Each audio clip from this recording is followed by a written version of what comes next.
enough sense to do away with all the superfluous detail.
Aristocratic etiquette is all just for show.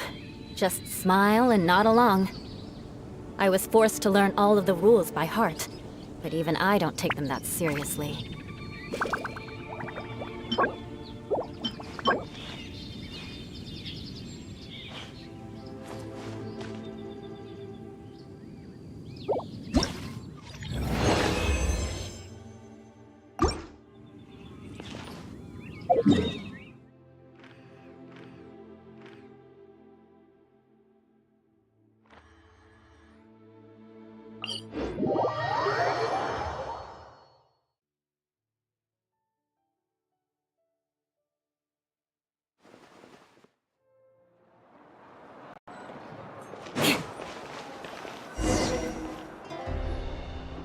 I see.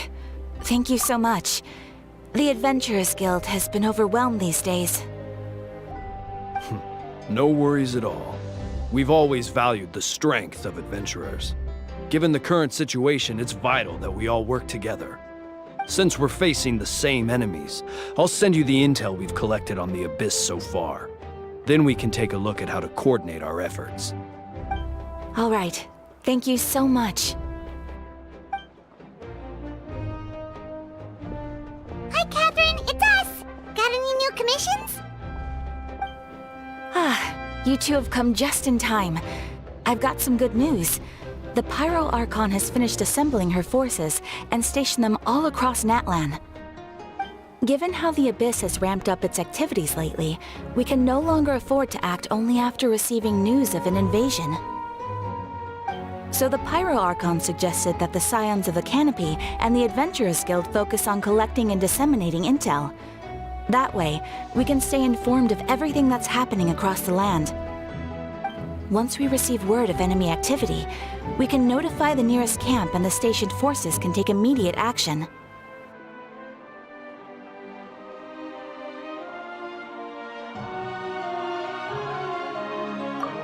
Yes, precisely. This should also allow us to focus on gathering information, rather than running around and trying to tackle everything at once. So please also take a chance to relax, you two. You've been working hard these days, and this will be a good opportunity for some well-deserved rest. So that's the plan! Whew, we can finally stop and take a break!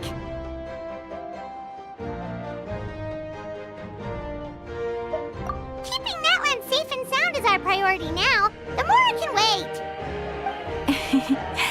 The movements of the Abyss are always unpredictable. There have also been times when it suddenly became more active in the past.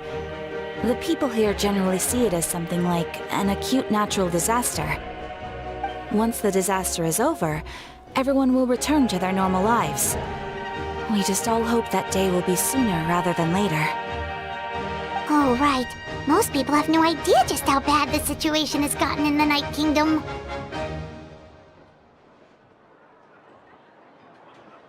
Huh? Is that the Traveler in Paimon? Hello, hello! Oh, hey, Kachina! Are you feeling better now? Yep. Now really isn't the time to stay home and recover anyway. I wanted to do something to help. I heard that the Pyro Archon is gathering warriors to be stationed in the more remote areas. So I came here to sign up.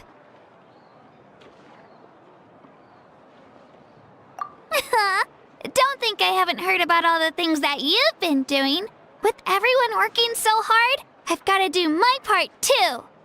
Oh, by the way, Lumine told me that she was ordered to forge you an ancient name. She said that she's all set and we can head over whenever we're ready. Wow, so we'll finally get to meet Lumine, the legendary forger of ancient names. Paimon still can't believe anyone could forge those things. Lumine is a true master. Not only can she forge ancient names, but also all sorts of new and fun things. She's always got a pile of commissions on her plate, so you usually have to wait a while before she finishes something. In this case, though, she's completely cleared her schedule just to work with you. She wants to give your name her full attention. Well, I've already signed up as a warrior, so all I have to do for now is wait for my assignment. if it's okay, maybe we can go to see Lumine together? She wouldn't turn me away, right? I mean, I hope she wouldn't. Hey, have some confidence in yourself, Kachina. After all, you're already a victor of the Night Warden Wars.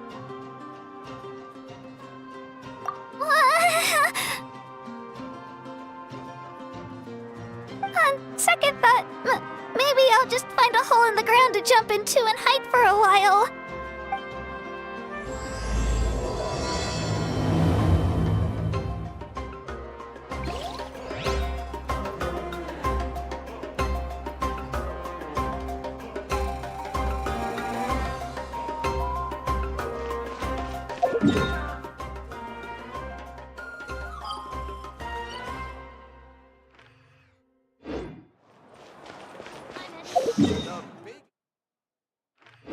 Don't keep your voice down.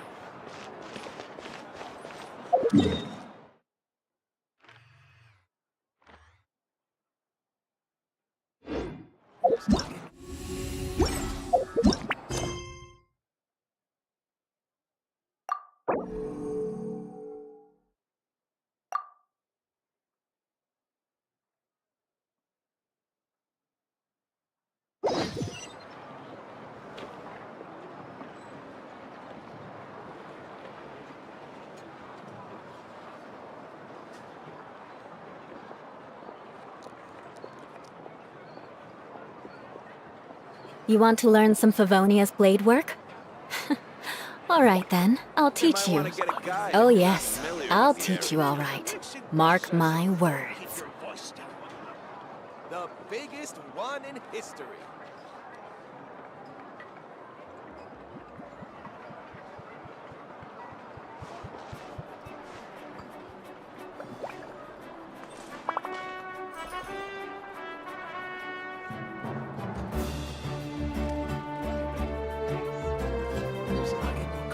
You might want to get a guide if you're not familiar with the area.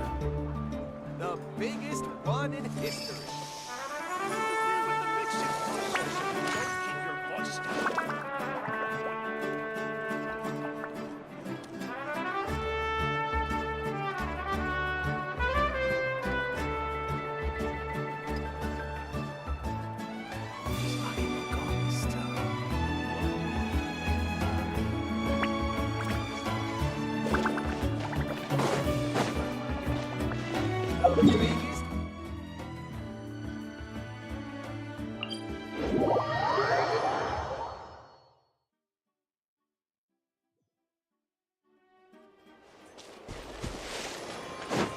More speed.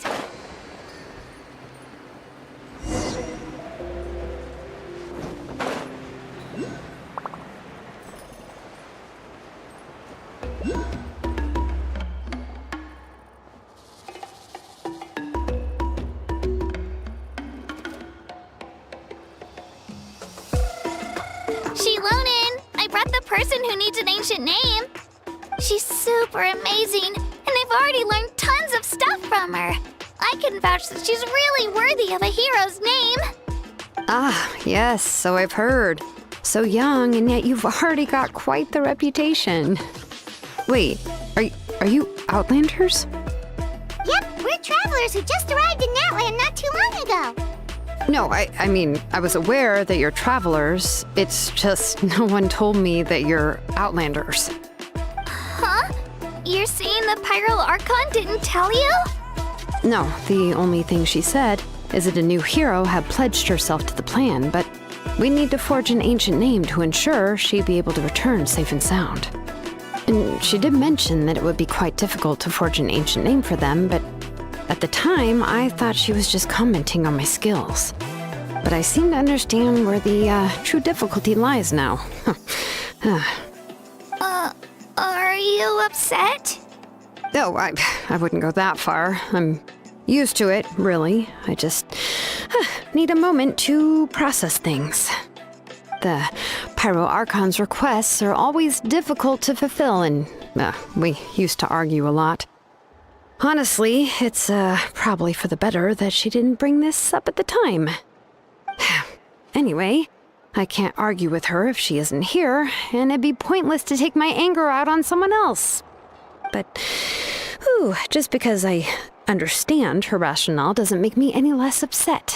After all, she must have known that forging an ancient name for an outlander is an impossible task. It's impossible? As you probably know, an ancient name is a symbol of a hero's spirit and glory, which grows even richer and heavier as generations of successors inherit it. We forge ancient names by engraving the heroic deeds of an individual who will become the first hero of that particular name.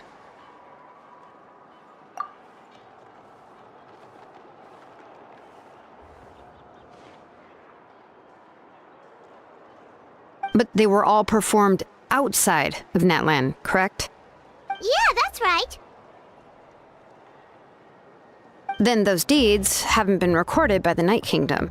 To take it one step further, even if you had performed heroic deeds in Natlan, as an outlander, your actions still wouldn't have been recorded by our lands. Only memories and experiences that have been acknowledged by the Wyab can be used as a basis for an ancient name. Even the greatest of craftsmen cannot create something out of thin air, you know. That's just how it is. Seems the Wyab don't want just anyone to get a name, huh? Mawika, of all people, should know better than anyone, yet she's still entrusted the task of forging the ancient name to me. Oh, Paimon gets it. Nobody's happy being asked to do the impossible. Why do I feel like this has happened before? I think last time, Shilonen just ended up running dozens of laps around the hills nearby. Ugh, don't remind me. Let's just focus on how we can pull this off. How to achieve the impossible. You mean you're already willing to accept the task? Well, what else can I do? What's happened is already done, and it's not like I can outright defy the order of my Archon. If she gave me this order, then she believes the ancient name is an indispensable part of her plan, and that I'll be able to find a way to make it happen. In other words, the order is an affirmation of my abilities. Whoa, not only has she accepted the task, but now she's looking for silver linings?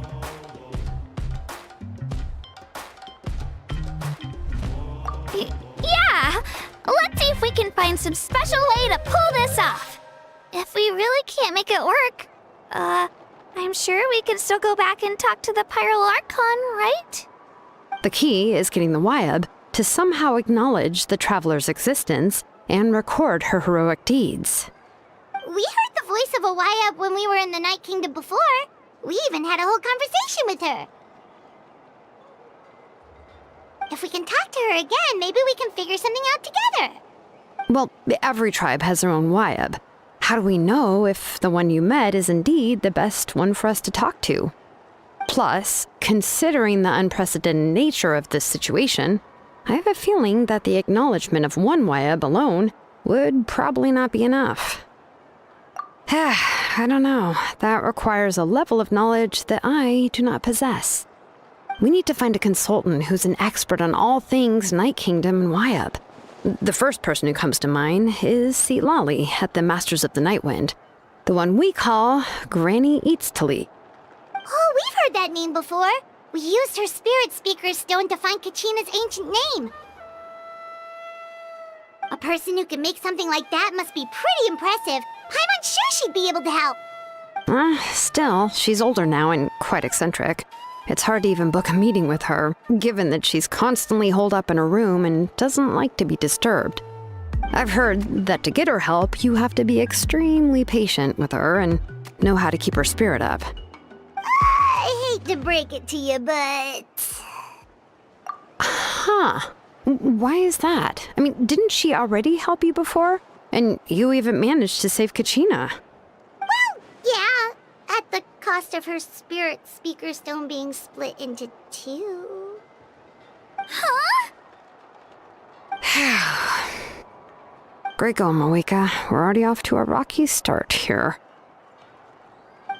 In that case, I guess your only option is to try to emphasize that this is an important order from the Pyro Archon. Hopefully, Lali would still want to show respect to the Archon. I'll also write you a letter on your behalf. If you can find someone to deliver it and mention some good things about you, then that should help too. Oh, let's ask Kanich to deliver the letter. He understands the whole situation and is already a familiar face to her. Paimon sure hopes a Hal won't interrupt when he's talking, though. All right, Kanich is a seasoned negotiator. I trust that he'll know the best things to say. Great. Then I'll go contact him right now. Please just give me a moment to write the letter, and we can meet up near the Statue of the Seven later. Sounds good. We'll take a stroll in the meantime.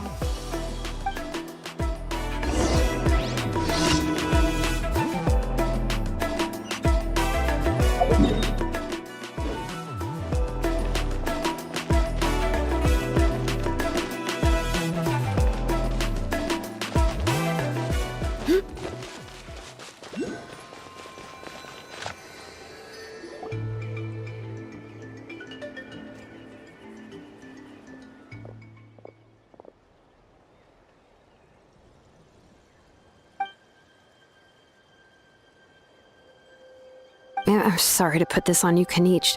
It's just that you're probably the only person who knows how to deal with her.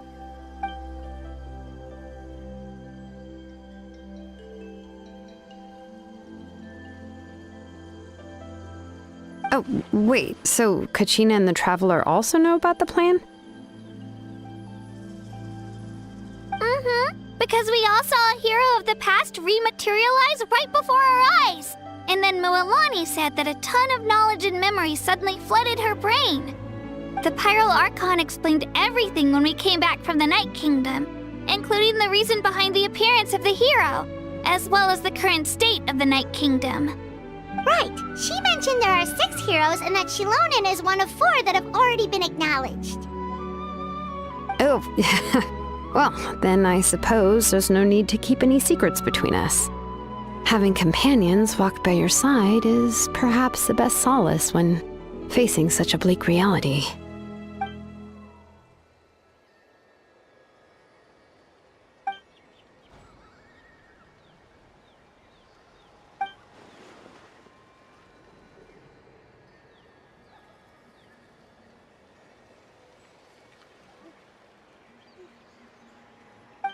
See, Lolly knows him too?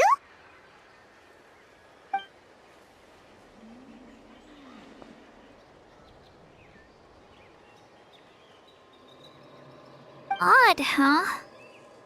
Given how the Masters of the Night Wind love to babble about dreams and revelations, they're already a pretty strange bunch to most. I've never met Auroran, but if they consider him the odd one, he's got to be pretty far out there.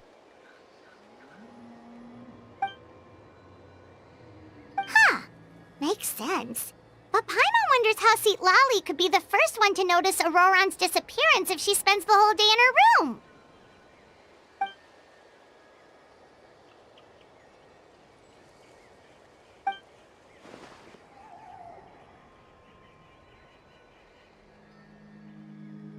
Oh, so if I'm following, you mean we'll help her investigate Auroran and the captain's whereabouts?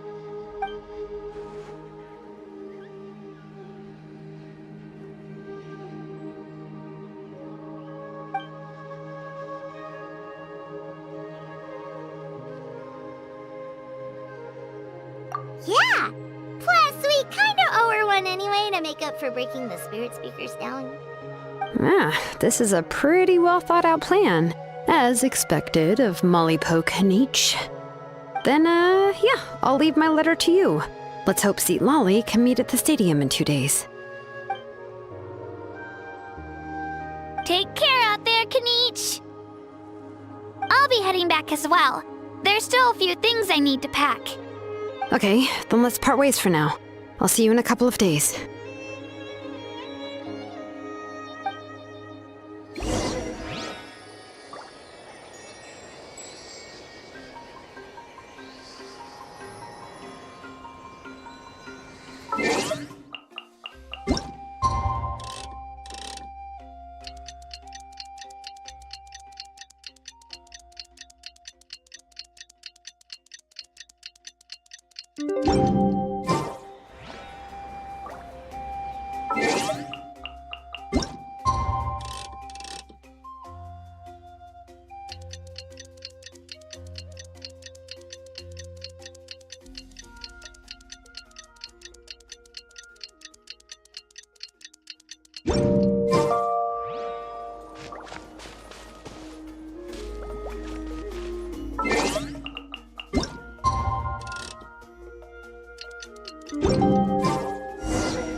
up with Shilonen. Let's ask her how things have been going.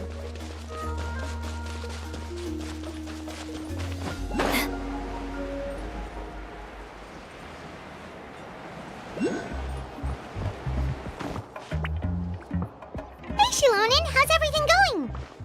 Oh, hi, Traveler and Paimon. I have bad news. Seat Lolly did not reply to our request, although I suppose I'm not too surprised. Huh? You mean she didn't even bother to give Kenichi a response? Guess she really does have quite the ego then. Yeah, well, she can be also quite eccentric, though she's one of the most gifted people around. Even the Masters of the Night Wind often struggle to work with her. My guess is that she probably has other reasons for not deigning us with a response. But let's go to the stadium and see if we can meet her there. If we do get a chance to talk to her in person, we can still try to work something out. That's true. Let's go!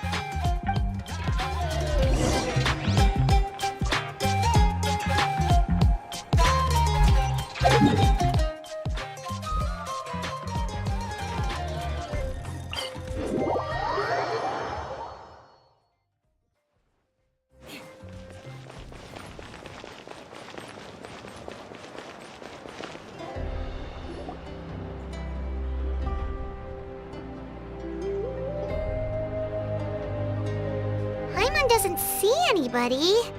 Seems she's just not gonna show up, huh?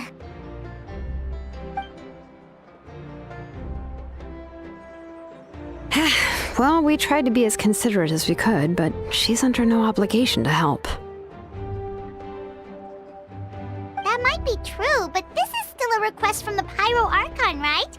Shouldn't a subject always answer the call of their Archon? A subject? Well, if you ask me, I'd say we're all more like friends with the Archon. Yes, Mawika is our leader, but that doesn't mean there's any kind of tall barrier between us and her. The only thing is that she often has very high expectations of us. Huh. So even though she's super powerful, it sounds like she's actually pretty down to earth and easy to get along with. Unlike that old hag Granny Eatstily, right?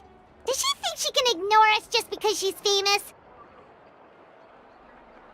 You all talk about her like she's some kind of huge deal, but she didn't even bother to reply to our letter! Seriously, if she didn't want to come, she could at least let us know. If that's what aging does to you, Paimon never wants to get old. Oh, really? So, that's how you see me? Huh? Who's there? Who's talking next to Paimon? Oh, don't mind me. I'm just a disgruntled old hag, right? Come on, relax. I'm sure my bark's worse than my bite. Huh? See, Lolly. Wait, you're Seat Lolly? You're Granny Eatstily? Yes, Granny Eatstly. But emphasis on Eatstly, not Granny. You must know this trope from light novels, surely. They use it all the time. The young man who's actually the oldest person in the room. The girl next door who turns out to be a seasoned veteran. The wise sage who looks like a little kid. Oh, wipe that look off your face! You've seriously never seen an older lady that doesn't look her age? Okay, well, don't go thinking it's a trick either. See? I'm barely wearing any makeup. Did I forget to mention, she's called Granny, but she's actually pretty young. It was an honest mistake. I guess we've just gotten used to it. I'm sorry. So, how old are you actually? What? How dare you? Don't you know it's rude to ask a lady her age? Paimon really didn't mean to offend you, it's just that your case seems really unique. Oh, Paimon just wanted to apologize, but now she's putting more and more of her foot in her mouth. Really, Paimon just got a little mad since we thought, well, you were gonna leave us out to dry. It was my idea to invite you here, Seat Lolly. So if you're upset, you can just take it out on me. All right. I was only joking. I didn't mean to chastise anyone. There's really no need to take all this so seriously. If anything, I'm gonna feel awkward if we keep this going. I received Kenichi's letter and was planning to attend this meeting. Since I had already decided to come, I figured there was no need to draft a reply that simply said, "Understood." Besides, just showing up is the most important part, no? But, of course, it's also natural for people to get held up by one thing or another as they're trying to leave the house. It certainly was a bit awkward to see that everyone else had arrived before me. At first, I was thinking of quietly sneaking over, but since you were already here waiting for me, I started to think about how I should phrase my apology, only to hear you all talking smack about me. Anyway, that's the whole story. Honestly, it's not like I owed you an explanation anyway.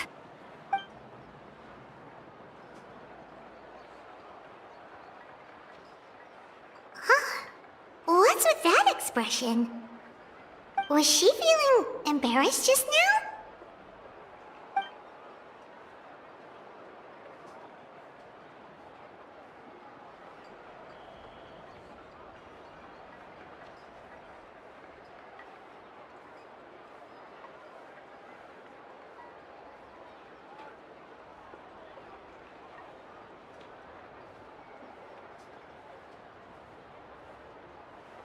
When the Masters of the Night Wind say they struggle dealing with her, I wonder if the feeling is mutual. She seems to be pretty awkward herself. Everything she does and says seems a little forced. Anyway, Shilonen, I heard that you require my help in crafting an ancient name. Correct. The situation isn't like anything we've handled before. Let me explain.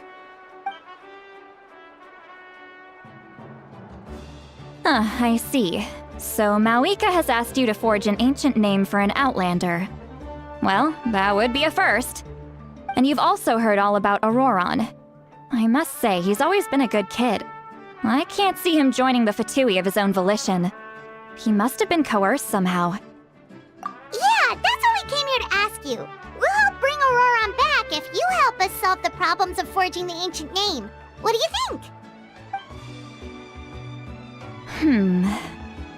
I suppose I'll just call you Traveler for now.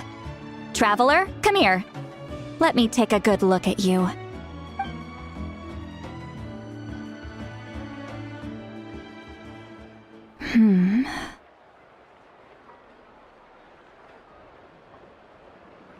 Wealth leads to unending conflicts between people. Yet you alone transcend the value of gold. Baleful thunder and wrathful waves bring terror to mortal hearts. Yet, again and again, you've braved them to find new worlds. A weary yet free soul, even the most verdant leaf in the forest, will pray for your happiness and safe passage. Those are all the things that I could see in you. You've experienced far more than even most mortals could dream of. You possess the heart of a sincere hero, along with the conviction to lift a torch above your head and walk headlong into the night. Huh? Don't move. There's something here. Huh? What thing? Don't scare Paimon. Is the Traveler gonna be okay? Shoo! That should do it. You've just returned from the Night Kingdom, so some fragments of souls were still stuck to your body. No need to worry. I've just cleared out the last of them. Isn't that kinda like having part of a ghost come back with you? It's nothing as serious as that. If left unattended, the most it could do is stir up some chaos in your mind, and generally worsen your mood. Well, in that case, better to get rid of them. It was nothing. Shilonen, let's follow your proposal. Once you've brought Auroron back, I'll take you to see the Lord of the Night. The Lord of the Night? But don't we need to talk to the Wyab of the tribes? Something this important is beyond their jurisdiction. Only the Lord of the Night can decide whether we can grant an ancient name to one who does not hail from our lands. The Lord of the Night is an ancient entity that rules over the entire Night Kingdom. constantly borrowing the power of the sacred flame to combat corrosion from the abyss. Oh, so you're basically saying it's even more powerful than the Wyab of the tribes. Well, that sort of makes sense, being the lord of the entire Night Kingdom and all. Not exactly. It's not so much that one's more powerful than the other. But never mind. That's not important. It would take too much time to explain. Just listen carefully to what I'm about to tell you. The Lord of the Night is currently in a deep slumber, and we can only communicate with its consciousness while in a trance. In other words, in a dream. But I will need to prepare a few more things if we are to hold a ceremony to achieve the state of the trance. I'll make a list. Can any of you get everything for me? I can go. It'll probably be a long list, so better leave it to someone who knows all the local vendors. Sounds good. Then we'll go with St. Lolly to track down Auroron. Phew, the Fatui are nothing to scoff at, so please, be careful during your investigation. If you need any help, just come find me. Yep, we'll be sure to play it safe.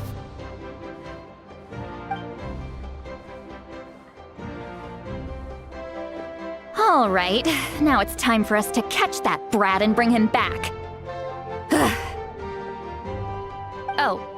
I'm sorry I made you wait earlier. It was actually because I decided to swing by Auroron's place to look for clues. He has always lived alone, and I found a broken jar in his house. There was also something off about his phlogiston aphids, which I assume is because their keeper has been gone for quite some time. And interestingly enough, I saw some slash marks in the house that did not match any of our local weapons. My guess is they were left by Snezhnayan arms. Oh, sounds like the Fatui broke into his house and took him hostage. But why would they kidnap a kid who just spends his days living in the country and raising aphids? He's only in his 20s. What would they want with him? That's not to say that I believe he's totally innocent, of course. Since he's the only one who was kidnapped out of everyone in Natlan, he must have done something to attract their attention. In any case, we'll get to the bottom of this once we manage to get him back here. I'm truly sorry to put you two through all this trouble with me. But please help me get him back. You can count on us! All right, then let's start by heading to where Auroron was seen last.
This is the spot. An eyewitness claimed to have seen Auroron speaking to some Fatui soldiers here. I don't know how much you're willing to believe me, but Auroron really is a good kid. I see no reason why he'd suddenly get involved with the Fatui. I'm convinced that what the witnesses saw was actually the Fatui coercing him, or perhaps trying to extract information. However, I doubt anyone would believe me, given there are no signs of a fight. Didn't Kanich say that she's a big name in Natlan? Feels kinda weird to see her so frustrated and helpless like this. Auroron? Well, he was left at the side of the road as an infant, and the people of the tribe took him in. You could say that everyone had a hand in raising him. He learned a lot from us, and once he reached adulthood, he built himself a house out in the countryside. He spends most of his days growing vegetables and raising aphids, living off of what he harvests from the garden. He's always been such a good kid. He would even get his friends to deliver whole bags of fresh produce to my place.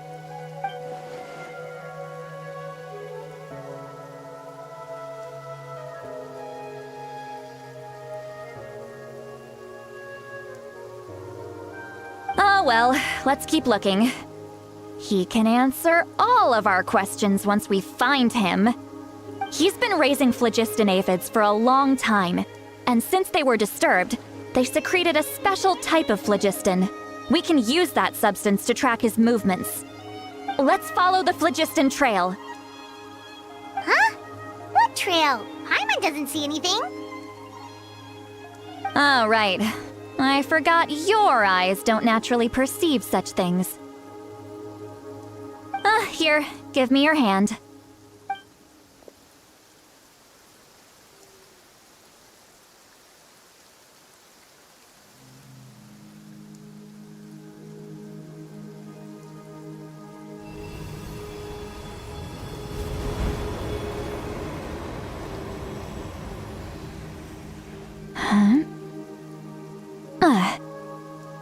How about now? What do you see?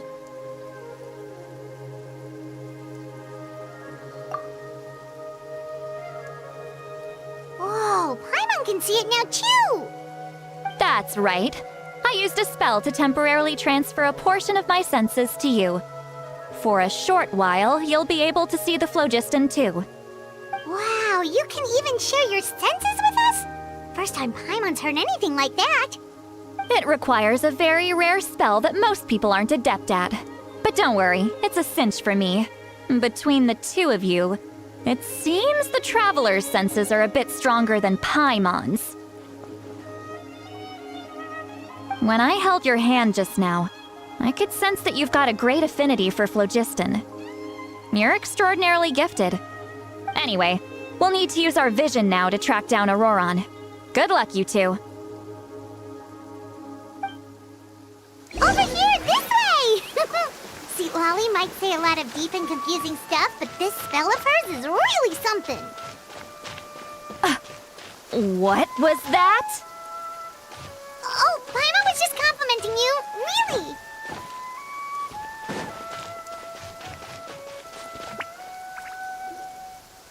What does she mean by deep and confusing? As far as elderly shamans go, I'd say that I'm already pretty easy to talk to. Is there any other old hag who's as fluent in the language of the youth as me? But is my way of speaking still not trendy enough? I've already tried my best to match their speech patterns. But given the looks on their faces just now, or perhaps I'm still not fashionable enough? But that can't be, right? Don't tell me they're still getting the impression that I'm super old-fashioned. Huh?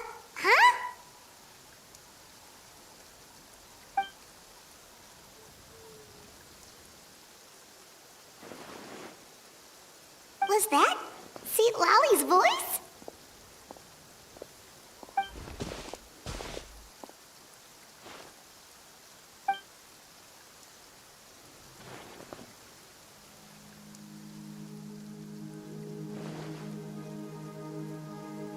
Now that I think about it, it's a good thing I found some helpers this time. Some things are best done with the help of friends.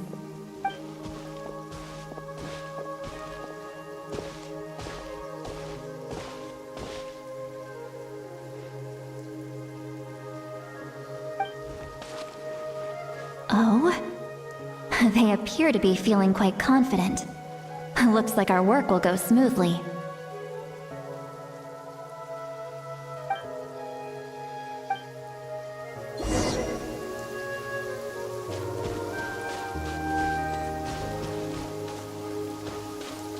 Hey, looks like there's a new camp over there.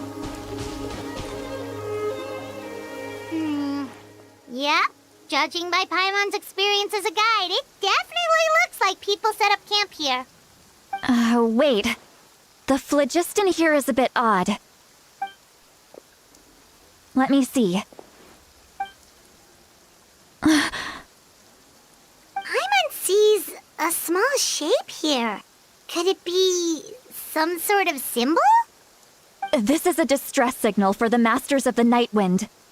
Only someone from our tribe would recognize it. So Auroron was indeed being threatened. We've got to find him, fast. Leaving such a subtle mark implies that he was trying to be discreet. In other words, he was probably under the Fatui's watch. If they notice us, we can just charge in and fight them to the death.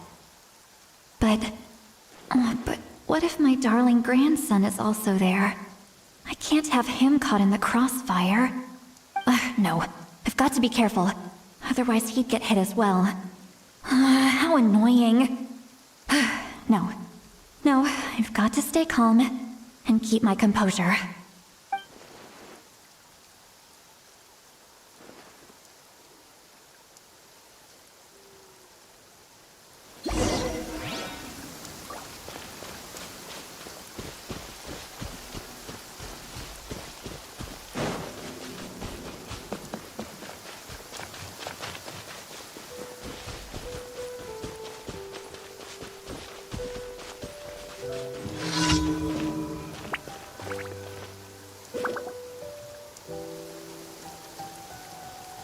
There are traces of people staying here too. Wait a second. The phlogiston around here is jumbled up. I can also smell a mix of elements in the air. Pyro, electro, and some other elements as well. Kanich told us that you were super amazing. No wonder you can sense so many more things than us.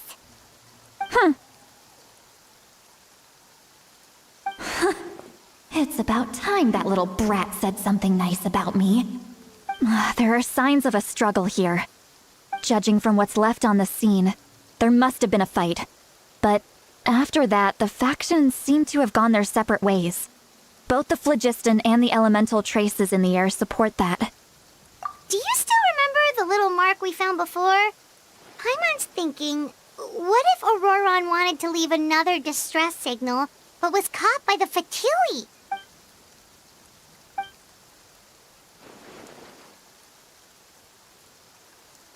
Given there are 2 signals leading from here, we should split up as well.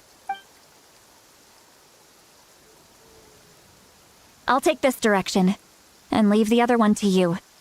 Let's meet up again later. Auroron! What the heck were you doing? It's one thing to trouble me, but now I had to bring other people into this as well. You little brat. And off she goes. Traveler, did you hear all of that as well? Once Seatlolly left, that voice went away as well. Paimon even tried calling her name inside Paimon's head, but there was no response. So you were thinking the same thing. Paimon also thought that if we could hear what she was thinking, then she could probably also hear what we were thinking in our heads. She did say that she was quite adept at this spell, and it doesn't sound like she's had any trouble with it in the past.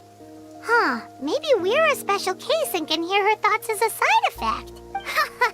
If you think about it, she's really got a lively inner world. It paints quite a different picture from Paimon's first impression of her.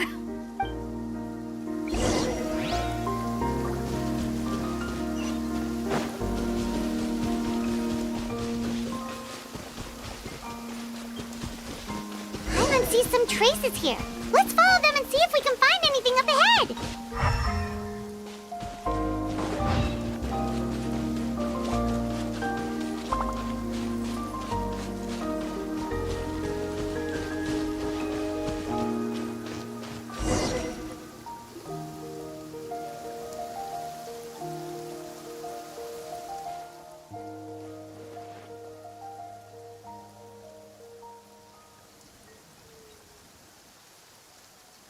Did you find something?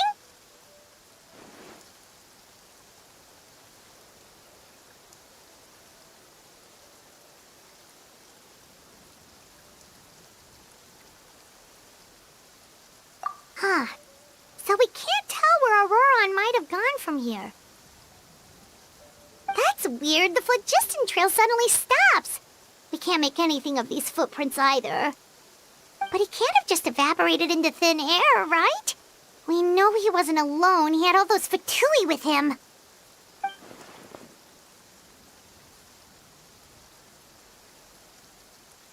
So, you can hear the sounds of the wind from beneath the earth.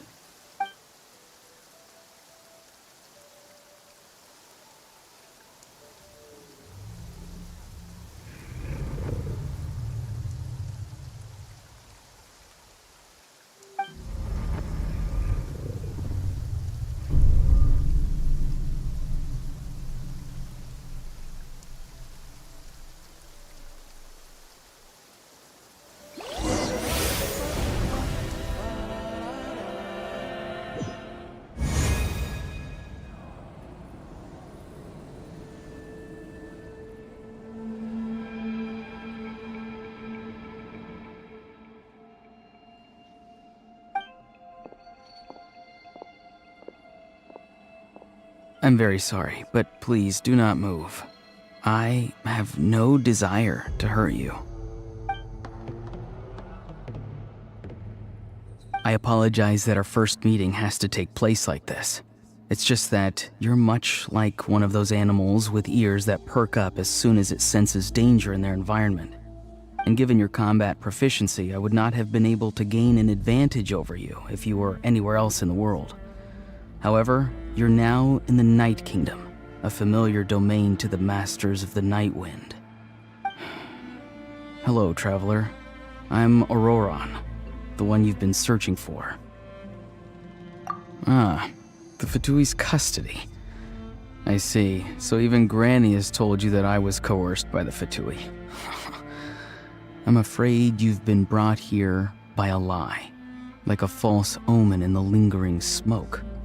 My friend and I only left those traces to lure you here. Deceiving you was never our true intent, however. It was simply the fastest and most feasible way for us to set up a meeting. Greetings, traveler from afar. Be careful with this traveler. Her soul is temporarily restrained by us, and it appears to have become more fragile in the process. It's taking all my concentration to hold on to her. It was I who tasked Auroron with leaving the traces to lead you here, and I who used the Master's ritual to bring your soul to the Night Kingdom. I've heard much about you from the past encounters you've had with my colleagues. Given the present situation in Natlan, I would like to sincerely request a formal meeting with you, in person. I will use the opportunity to explain my goals and motivations to you, as well as why I mistrust Malwika, the Pyro Archon. I believe there is little reason for you to blindly follow her plan. If you would like to hear our intel, then find us to the east of the stadium. But remember, not a word of this to anyone. I would like to avoid any further conflict. You will see me again once you return to reality.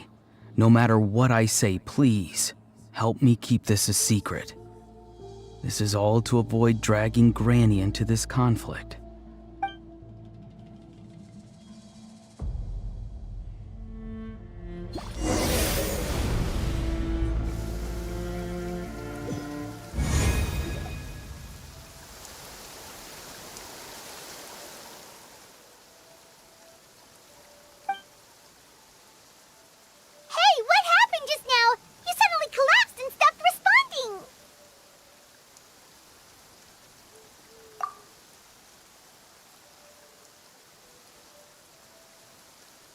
Hey, why are you sitting on the ground? Are you okay? See, Lolly! She froze for a moment and then just collapsed to the ground. Could it have been those leftover remnants from the Night Kingdom? Do you have any itches or pain anywhere? Don't worry. We can take a short break. Sorry, I know I asked for your help. But had I known you were feeling unwell, I wouldn't have taken you on this trip with me.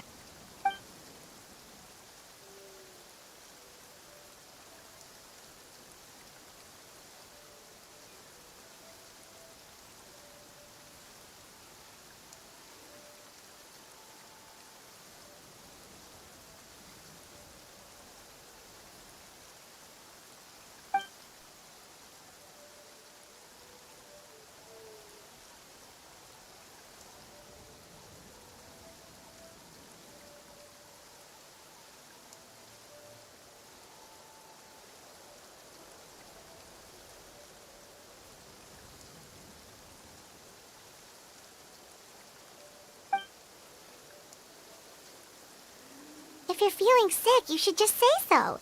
See, Lolly should be able to, exorcise any ghosts or weird stuff that you picked up in the Night Kingdom. A seasoned traveler must know the importance of not pushing yourself beyond your limit. If you need anything from me, just say the word. In any case, let's take a bit more time to rest now.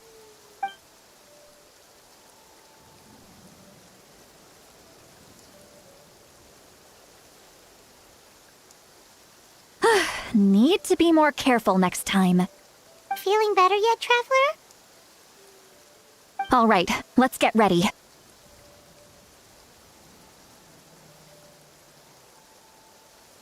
I followed my phlogiston trail earlier to a stronghold guarded by soldiers.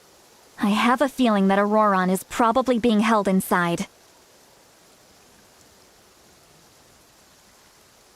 Oh, so it's close by. Then let's head over right away. Well, I recruited you to be my helper, which means we're in this together. Like the wind and the clouds.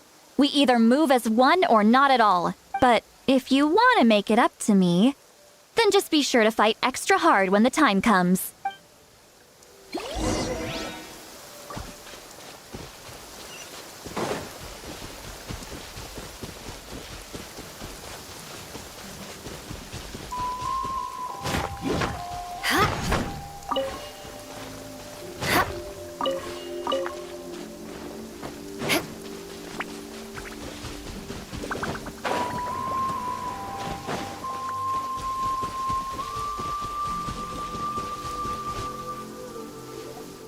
Look over there.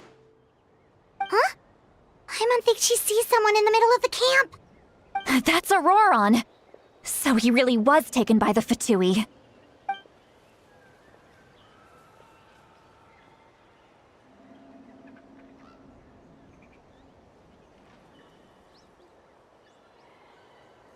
All right, we'll take the lead.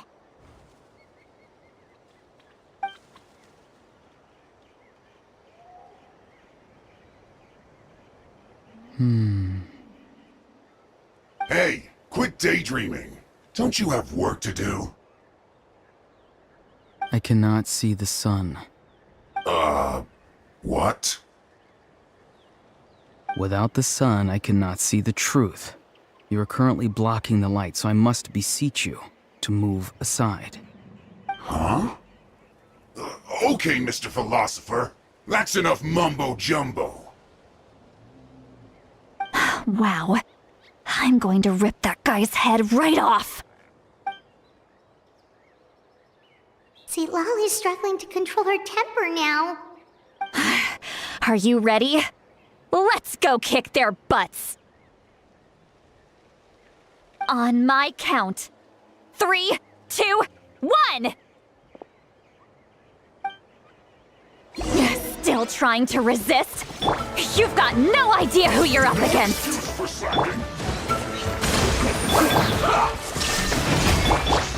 Shudder!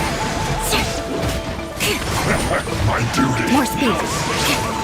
I will aim. Beg for mercy.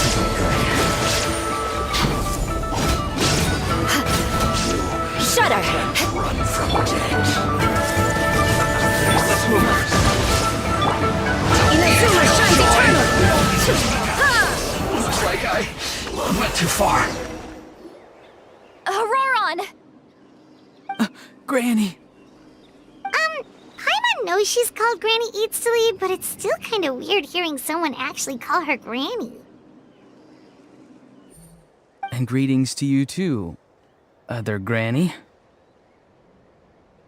What did you just call her? Granny. Is that not right? You are Granny's friend, are you not? You seem to be approximately the same age as her, so I figured you're also a Granny. How many times have I told you? It doesn't work like that. There are a lot of people who look about the same age as me. You can't go around calling everyone Gramps or Granny. Oh, wait. He's not a child, is he? Don't tell Paimon he's one of those people who look like an adult but are actually only 8 or 9 years old. Oh, your words have pierced my heart like a thorned vine. Given how hard those thorns are to remove, I may just need to find a pair of tweezers. Why are you so upset? You can just say yes or no. Of course I'm not a child. It's just, Granny always taught me to show gratitude where it's due. And since the Masters of the Night Wind raised me collectively, I basically see everyone above a certain age as an elder I should look up to.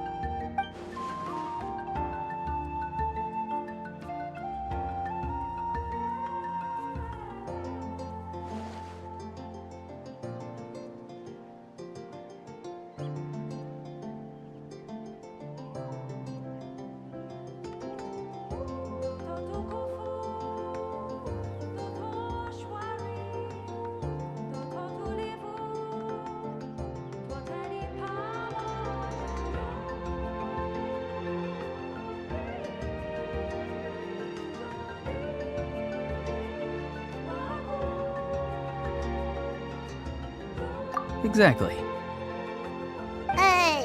But if you keep that up, then everyone's going to be your senior. And do you think saying all of this is gonna save you from a scolding, Auroron? Haven't I told you 100 times since you were a kid? Heed the 3 warnings. Be wary of beasts prowling around, scammers looking for their next victim, and strange people who appear out of nowhere. Oh, so you do remember, and you just chose to ignore them. I always knew that living on your own was going to get you into trouble sooner or later. But getting kidnapped? That really takes the cake. You won't always be able to rely on other people coming to your rescue, you know. You're just lucky we got here when we did. Or we might be launching another search and rescue operation to find out where they put your severed head. I'm sorry, Granny. I'll be more careful next time. Next time? Oh, good one. You think there'll be a next time after this? Not a chance. They didn't hurt you, did they? No, they just asked me a lot of questions about Natlan's terrain and made me draw a map of the ley line distribution. Okay, now answer me honestly. Were you the one who helped the captain escape after his battle with the Pyro Archon? Yes. So why did you do it? Because they said they would need my help from there on out. They also said that if I refused, they'd just come to you, Granny, and they'd already figured out a way to make you do their bidding. Hey! I'm no ordinary Granny! Would they really dare to come after me? And you! Did the gods give you a brain just for you to not use it? Did you really believe everything they said at face value and not stop to think? Thankfully, the Pyro Archon only asked that we find the mysterious individual from the Masters of the Night Wind and didn't slap your name on a wanted poster. Don't think for a second that she doesn't know what's happening. Even if the truth that you see will soon manifest into reality, there is still no need to preemptively panic. Have you forgotten the words that I've taught you? I'm sorry. Forget it. We can submit the details of this camp and the defeated Fatui as evidence of your innocence. Let's clean this place up and get back to the city. Auroron, you better remember this lesson well and seriously reflect on your actions. Also, once we return to the city, come to the speaker's chamber with me. I'll need you to explain everything. Sounds good. Should I bring some of my homegrown vegetables as well? Your vegetables? Yes. I grow a lot of fresh produce in my garden. I hope the Pyro Archon won't be too picky about the selection. Now's not the time to be thinking about that. If you do come face to face with the Pyro Archon, the first thing you should do is... Recite the 3 warnings. Huh? No! You should emphasize that you were not in cahoots with the Fatui! How exactly did the Masters raise this guy? Oh, right.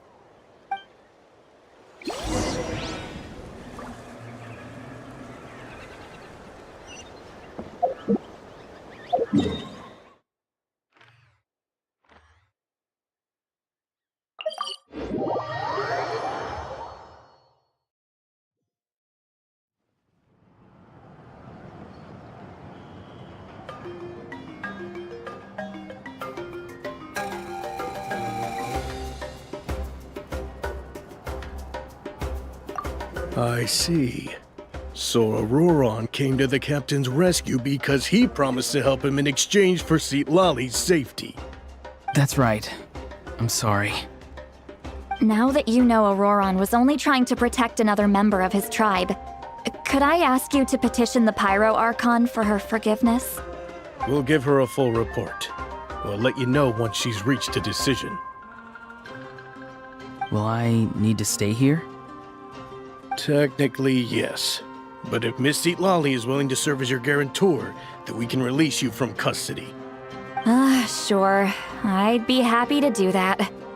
I don't have any more time to waste here. I still have other things to do. Understood. Thank you very much.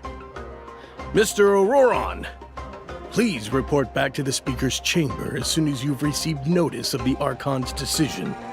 I understand. Thank you. And thank you too, Granny. Well, at least you won't need to hide your face anymore. Traveler, Paimon, thank you very much for your help. And don't worry, I haven't forgotten about my side of the deal. Once Auroron is settled, I'll go talk to Shilonen and get started on forging an ancient name for you. Oh, thank you! You scratch my back, I scratch yours. It's as good as done. You can just go twiddle your thumbs or something while you wait for the good news. Bye for now. Come with me, Auroron. We've got to find you a place to stay for the night. Goodbye, Other Granny.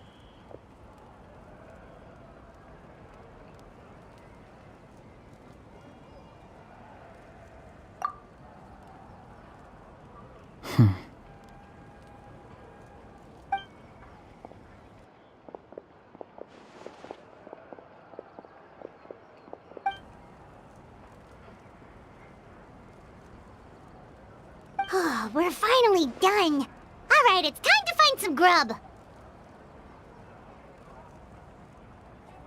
Huh? What is it, Traveler? What? The captain? Sorry. Paimon just didn't see that coming. So you really saw him in the Night Kingdom? And he didn't attack you? Oh, that Auroron, what is he up to? He sounded earnest enough just now. Paimon would have never guessed anything was happening. All that stuff about protecting Citlali and being forced to help the Fatui when he's actually been a willing accomplice all along. Yeah, you're right. Still, Paimon appreciates you telling her about this. Paimon will support your choice no matter what, so if you want to go, we can go together. We still have another whole day before the meeting, so we'll just meet with them when the time comes.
More speed.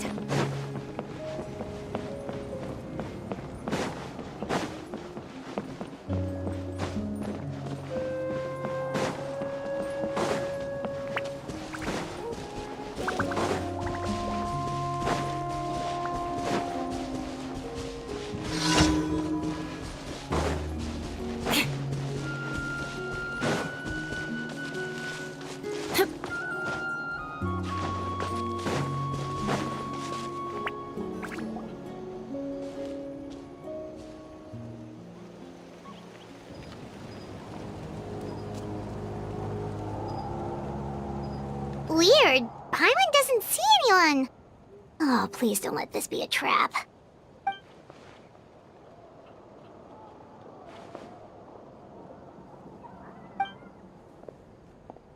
What was that? Good evening. Nice to see you again. It's you. You shouldn't pop up from behind people like that. What are you, a ghost? I'm terribly sorry. It's just a force of habit. Ugh, and what's with you apologizing all the time? You sound so polite and honest, but you're actually doing shady stuff behind people's backs. You're right. Granny tells me that too. Huh. Come to think of it, you remind me of her. Sometimes you two sound really similar, you know. Oh, so you're gonna call Paimon Granny too now? Well, I could.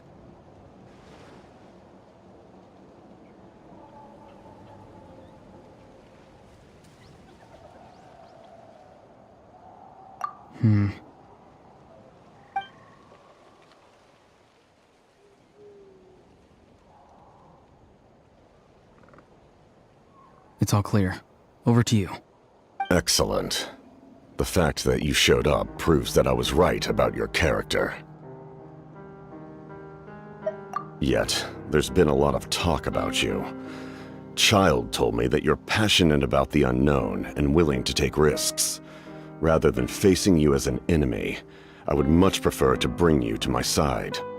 If we allow the current state of things to continue, we will inevitably clash, and that's a scenario that I'd very much like to avoid. I've long heard of your exploits across the nations.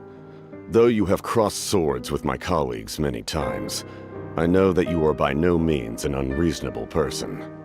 And once you've learned the truth that the Pyro Archon Malwika would never willingly share with you, you may just find it in your heart to consider my proposal. I assume you've already been informed of the Pyro Archon's plan. In order to defeat the Abyss and save Natlan, she still needs 2 more heroes to appear. Wait, how did you know that? Never mind. Guess that's not important now.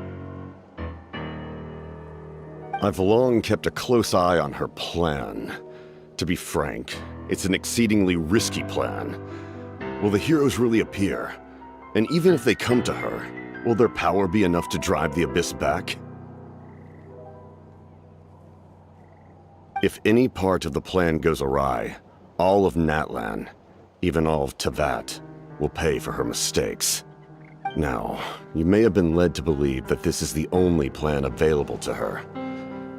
But what if I told you she's had another emergency plan all along, the details of which she has chosen to keep hidden from you? An emergency plan? Yes. A way to keep Natlan intact, even if her original plan fails. But given the painful cost of its execution, she has chosen to keep it as a mere backup plan.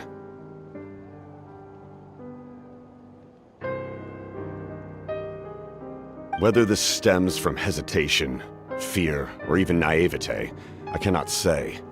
But Natlan cannot afford to wait until she comes to her senses.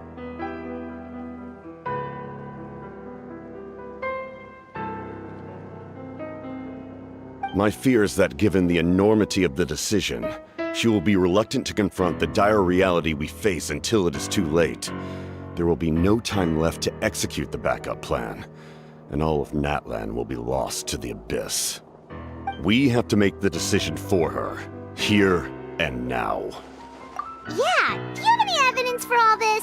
Just telling us a bunch of scary stuff isn't enough, you know. Besides, wasn't it you who tried to seize the Gnosis for the Tsaritsa's plan? I knew you to be clever enough to see. That's right. I did not seek the Gnosis for the Tsaritsa. Since I was defeated in battle, I must put to rest my thoughts about the Gnosis. But even so, my desire to save Natlan remains unchanged.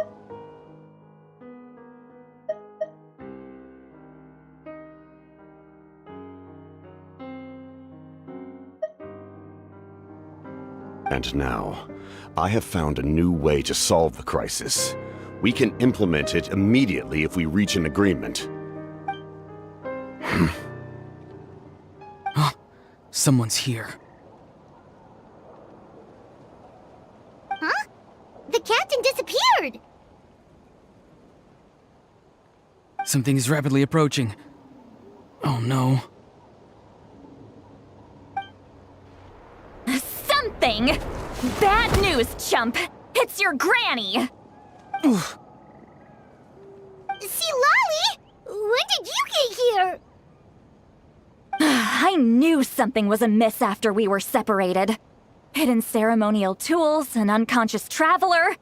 I must say, I'm very curious about what you're up to. How dare you go behind our backs like this, Auroron? Colluding with the Fatui? Really? Oh, here we go again. Cat got your tongue, huh? You really think you can avoid a scolding just by staying quiet?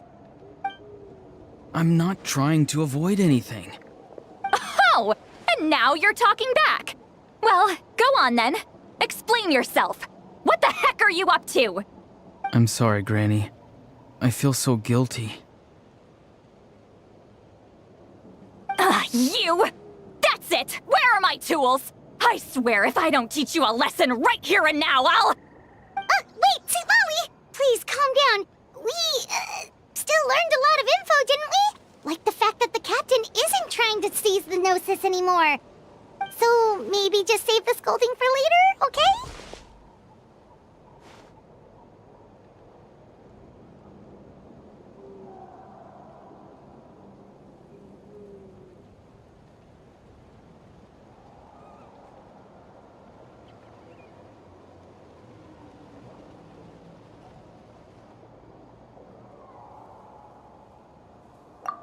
Listen well, Auroron. You're only getting out of this now because of the Traveler's plea. This isn't over. You hear me? You're right, Traveler. Let's go. We can discuss this more back in the city. You two keep an eye on Auroron for me, okay?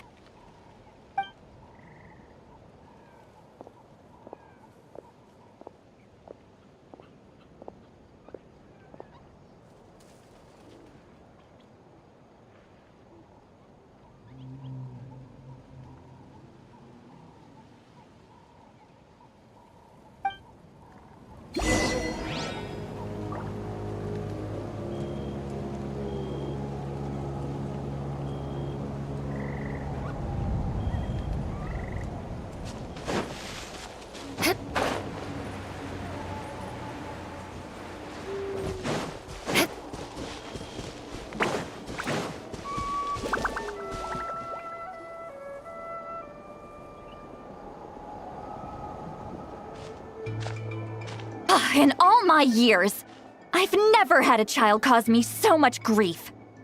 Do you seriously not see what's at stake here? You've got a head on your shoulders, Auroron. Use it! Why did you help the captain? And I want the truth this time. No answer? Think you're being smart? Then let me ask a different question. What does the captain want? What is his purpose in Natlan? Really? You're just going to stonewall me?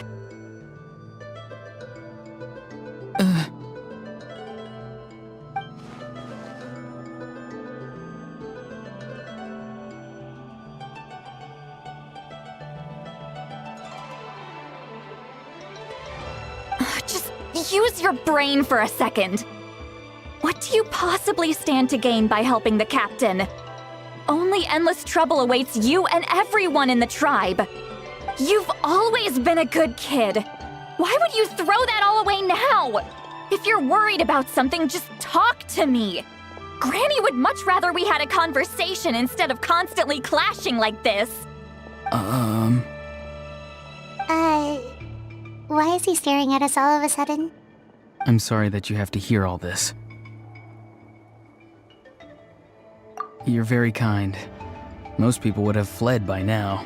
Not everyone can handle Granny's scolding. Oh? You dare gossip between yourselves instead of listening to me? You... Sorry, Granny.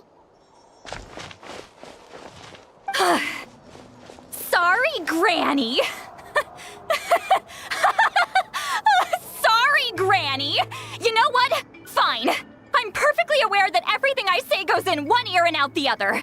You're all grown up now, so why would you listen to an old hag like me? You say all the right things, but then you go and completely ignore me! Well, if that's how you're going to treat me, you can stop sending Aoife over to my place to deliver your stupid vegetables! I don't need anything from you! Who's Aoife? A delivery person? That's irrelevant. The point is, he hangs out with this kid, so he must be no good. You kids get to a certain age and suddenly act like you know it all. There's nothing I can say to get through to you. Auroron, if you're still thinking about that so-called duty, then please, just forget about it. The ley lines did not fall to this state because of you. And we've long closed the book on that incident. Seems they've started talking about some kind of tribal history. I'm starting to get lost. That's not it, Granny.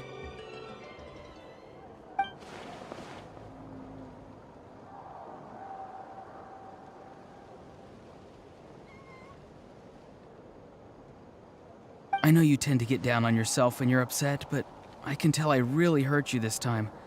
All I can say is I'm sorry. His voice. Auroron! Where have you gone? It sounds like he's somewhere super far away, but isn't he right here in front of us? I'm really sorry. It's up to all of us to do everything we can to save Natlan. So I've got to go. Get back here this instant! Auroron! What is this? Powder from plant spores? Is that the trick he used? What just happened? How was he able to suddenly get so far away like that? It's a trick of his. If you grind spores into a powder and spray it in the air, it can be manipulated to create an illusion. He pulled it off flawlessly. He must have put a lot of time into perfecting it. Don't tell me that's how he's been hunting in the fields these days. Oh, couldn't he have picked up something more useful? Little brat. That's it. The next time we meet, I'm definitely going to break his legs. Whoa, that's a little extreme. But still, why does he feel like he needs to run from us? If his goal is also to protect Natlan, then can't we work together?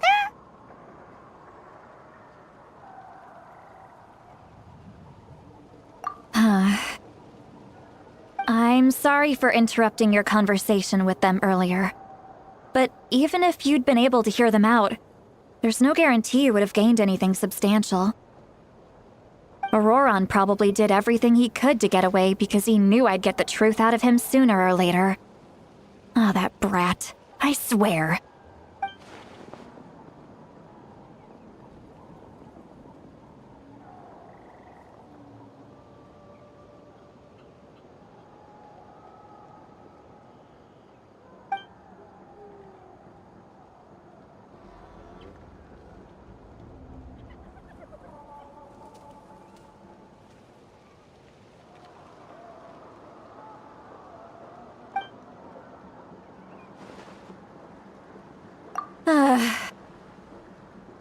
We've got quite a long walk back to the city.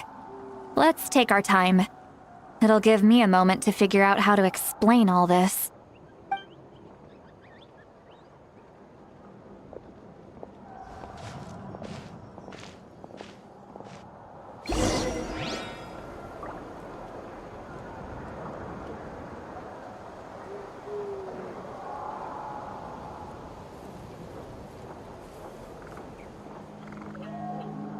Knights and aristocrats share the same cultural heritage, but the knights had enough sense to do away with all the superfluous detail.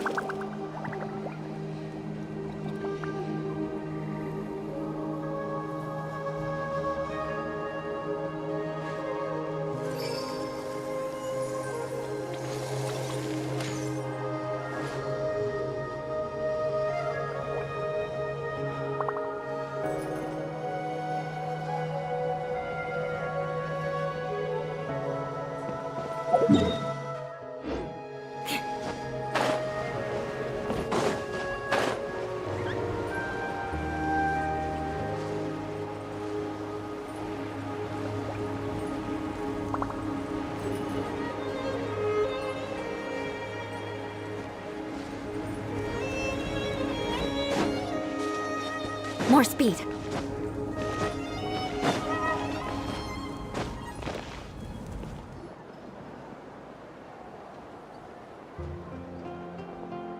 Do you two have some time?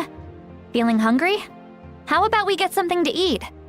All right, it's been a while since we last ate.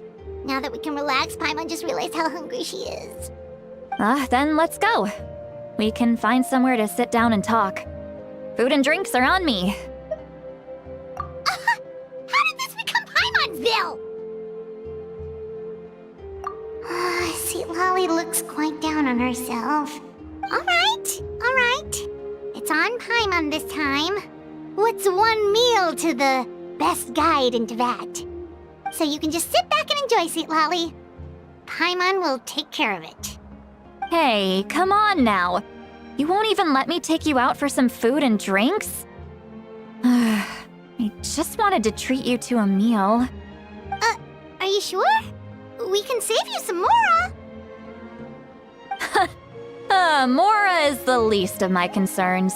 Besides, we're definitely due a meal after all the time we've spent together. Let me get this one. I might be an old hag, but I like to think I'm not completely useless. Sure, that's fine with us, but Paimon doesn't want you to be sad, Sweet Lolly. Don't worry. I'm sure a juicy grilled steak will work wonders.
What are you looking at? Do you see two people standing by the door? They look like spitting images of each other. Are they twins?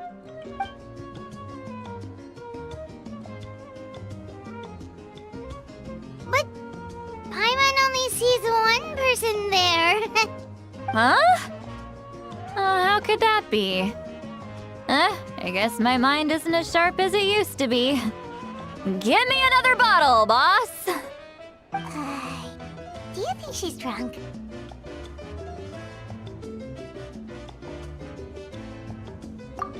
There you go, miss. Oh my, it's not every day you get to see Granny Itzley here with some friends. Not to mention ones who've made a huge name for themselves recently. Oh, so you've heard of us? Of course I have. Aren't you the ones who saved Kachina and brought her back? No wonder you hit it off with Granny Sitlali. She wouldn't spend time with just anybody, you know. I don't even remember the last time I saw her with a new friend. Wait, so you call her Granny too? Well, given our ages, it'd probably be more accurate for me to call her my great-great-granny. She's one of the most famous people at the Masters of the Nightwind. Most days, hardly anyone even dares talk to her. Huh? Gossiping about me right in front of my face now, are you, Chonka?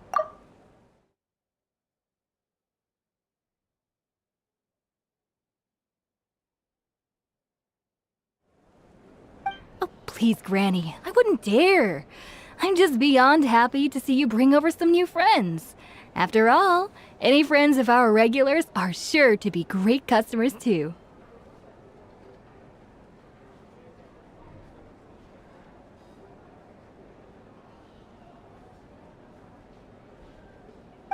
right, that's enough. Go on now. I'm sure the other customers would like to talk to you as well. There's no need to keep staring at me. I promise I'll keep my alcohol down until I leave.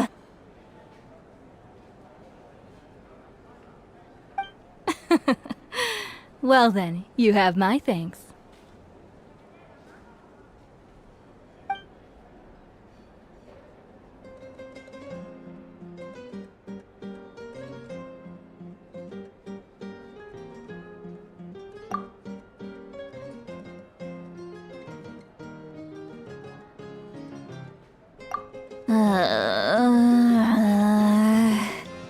Seat Lowy? Seat Lowy!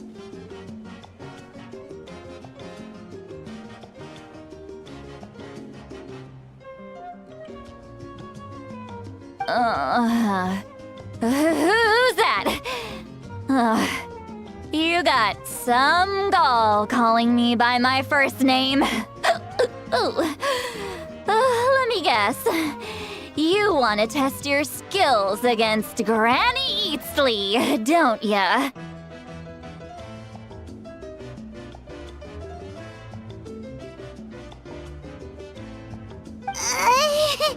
Are you still with us, Seat Lowy? You're kinda talking to no one.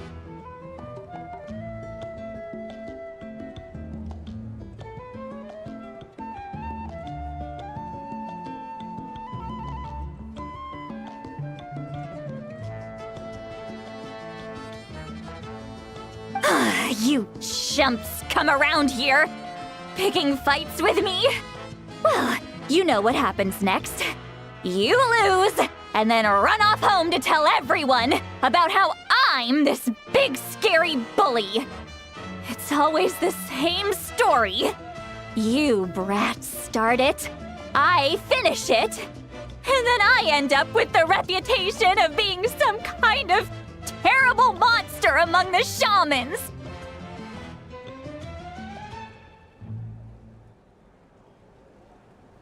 I mean, come on! Monster? Me? Really? What did I do to deserve that? Granny Seat Lowy, you're not a monster at all.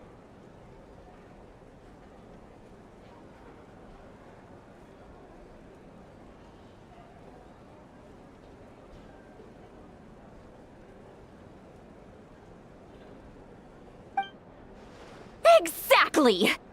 And while we're at it, I'm not some lazy slacker either. Between meditation, advising the chief, and speaking with the Wyab, I actually have a pretty packed schedule, you know!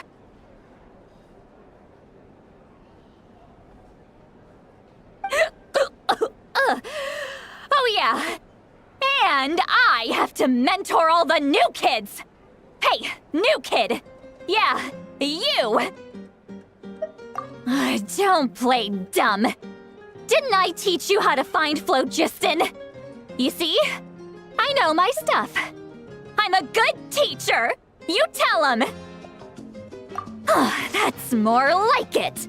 About dang time someone showed me a little respect.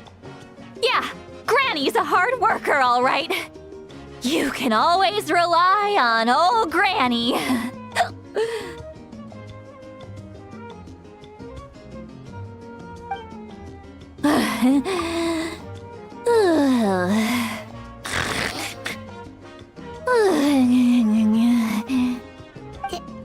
Did she just fall asleep with her eyes open? Oh, jeez. Behind this pitch-black curtain, a chapter of hatred reveals itself. Behind the smoke, the lingering smoke. Ah, she's meditating again. She does this whenever she's had a few too many drinks. Her mind's actually racing at this point. It's quite the opposite of sleep. Is this another specialty of the Masters of the Nightwind? No, I'd say it's an ability that's unique to Citlali herself. While she can easily pick up everyone else's skills and tricks, few have been able to master hers. Warning, warning. Red, the color of danger, has now arisen within that pair of eyes. Huh?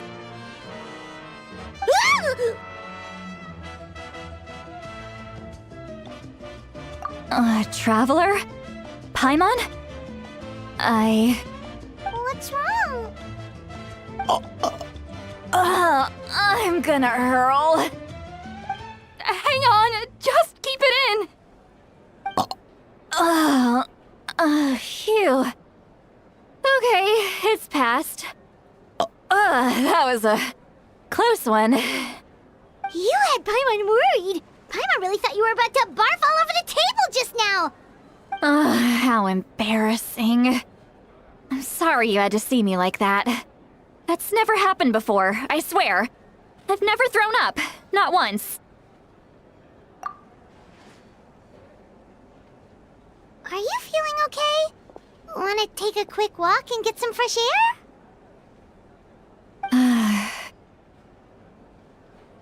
There's so much that I want to say, but I can't. Why not?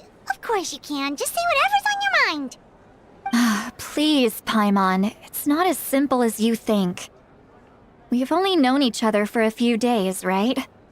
What would you think of me if I were to start dumping all of my complaints on you after we've only just met? Oh, Paimon gets it. You're hoping that we wouldn't think less of you no matter what you're about to say. No, that wasn't my point at all!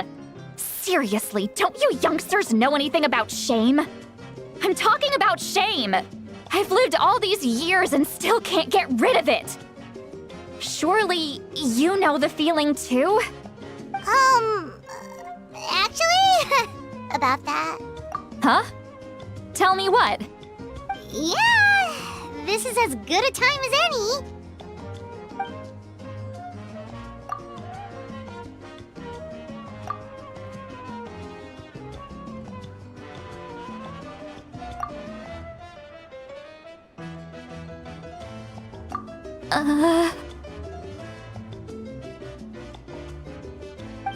So, you heard my... It's okay, Sweet Lolly. You had every right to complain about those things. I can't take it anymore! Why do these things happen to me? Hearing me mumble under my breath is one thing, but hearing what I mumble in my own head? That's too much! It's just like when you're rolling on the floor in your pajamas, but you forget to lock the door, and someone bursts in to deliver cabbages and sees the whole thing! So that, happens to you a lot. It happens to people in general, okay? Doesn't matter if you're 200 years old or 1,000 years old. Everyone rolls around in their pajamas sometimes. I was just picking something generic. Take a walk with me. I have things to share with you. Looks like she's completely given up. Like those criminals who just confess everything and accept their fate.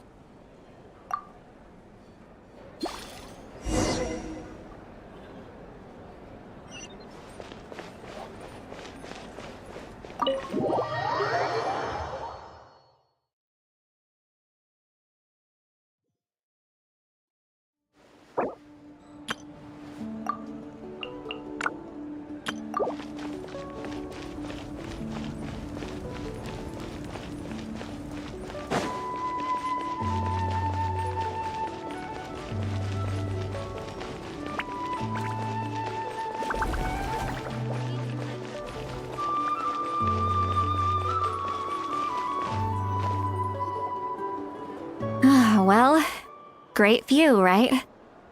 I love coming here by myself. Wow, it's beautiful! You're making me want to cry. Oh no, what do we do? Please don't cry! I was an expression, okay? A figure of speech. I'm just... embarrassed.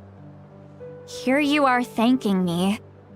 Even after you helped me all this time. Let's just have a casual conversation. It's easiest that way. Really? You don't seem like the kind of person who keeps things casual. Well, I guess I used to be more of a stickler for the rules. And you're right, I don't usually open up to the people of my tribe like this. I'm just an eccentric old hag to them. That story's been passed down so long, it might as well be true. But you're just a regular person. The kids of my tribe would have a heart attack if they heard you say that. Granny Eatsley is a powerful figure. Be careful around her. That's what they'd say. Well, you are powerful. Are they afraid of you? Some are. Others are mad I always come out on top. A few decades like that, and people stop knowing how to deal with you. What about you? Are you scared of me? We don't find you scary at all. That's because you're not from my tribe. You don't know how many delusions of grandeur I've destroyed just by existing. I make people realize that no matter how hard they work, they'll never become a living legend like me. Oh, not to brag or anything. Maybe it's hard to believe. Just pretend I never said anything. We believe you. Shilonen has full faith in your abilities, and Auroran didn't seem scared of you. He thinks of you as his granny, right? Yes, but Auroran's a special case. Mawika already told you about her plan. And you've given so much help to Auroran and me. You deserve to learn the full truth. Auroran's not like other people. As I mentioned, he was abandoned as a child. The reason being, his soul is incomplete. The Masters of the Nightwind view this as a bad omen, capable of bringing about illness and misfortune. No one knows who his parents were. He was just left on a rock in the wilderness. It's a miracle he wasn't devoured by some wild beast. The Masters of the Nightwind believe they can see human souls, and in Auroran's incomplete soul, they saw a possibility for Natlan. A possibility to turn Auroran into a vessel for lost souls. The ceremony would allow lost souls to gather within him. Auroran would then be sent to the Night Kingdom to return the souls to their rightful place, strengthening the ley lines and completing the ceremony. Wait, that doesn't sound right. Now you see the problem. When damage occurs to the Night Kingdom, the souls held within disperse and remain adrift, unable to find a way back to the ley lines. This loss of souls damages the Night Kingdom even further. The ceremony can send back countless souls at once, which would benefit the Night Kingdom and the souls themselves.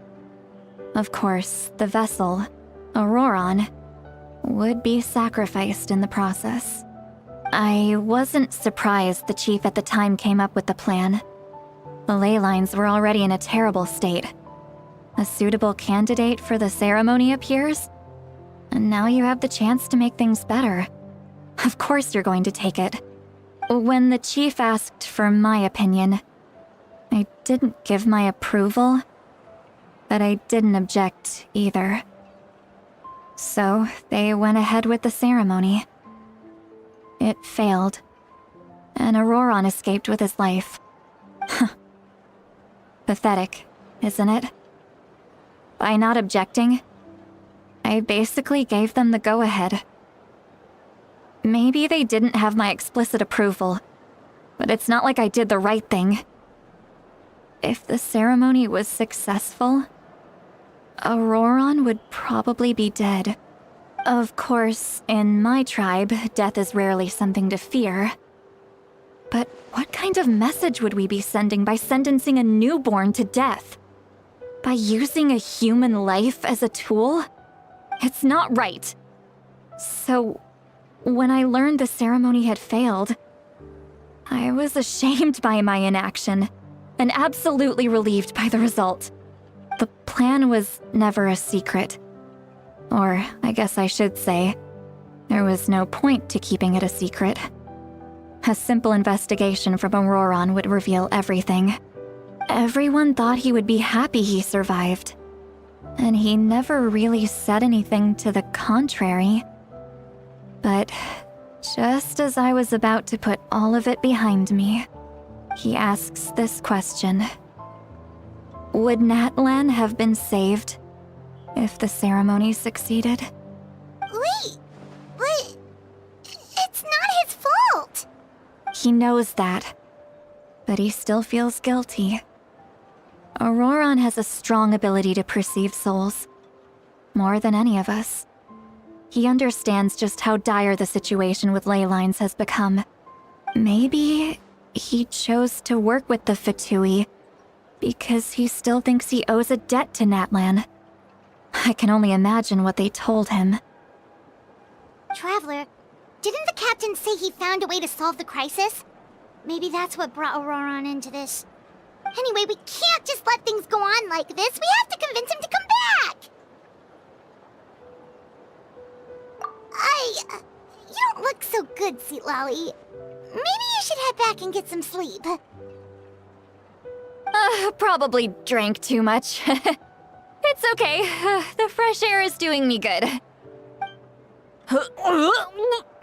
Okay. Forget that. I need to go home. I hit it a little too hard. You've helped me so much already. How do I even begin to thank you? Hey, we're friends, aren't we? Besides, you already said you owe us a favor, so you don't need to worry about us. Good point. Well, I'll go home and get some sleep. We can figure out our next move in the morning.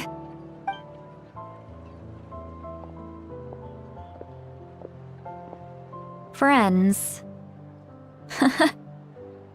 I like the sound of that. Auroron's probably back with the captain, don't you think? You mean about the backup plan? Do you really believe what the captain told us? Yeah, you're right. We should just go to her directly. But she's probably asleep. We can find her first thing in the morning. For now, let's... go to bed.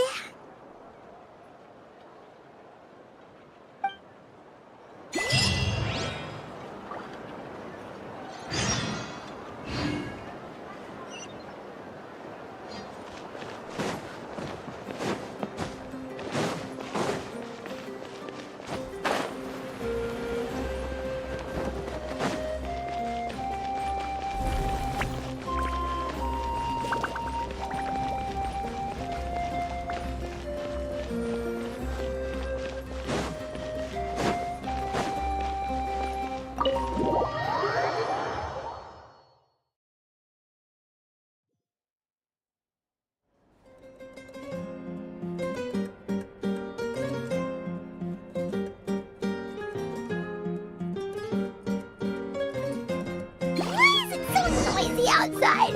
Paimon still haven't sleep. Well, guess we should see what's going on.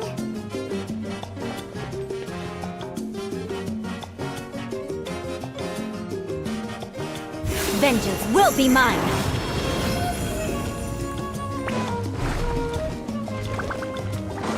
More speed.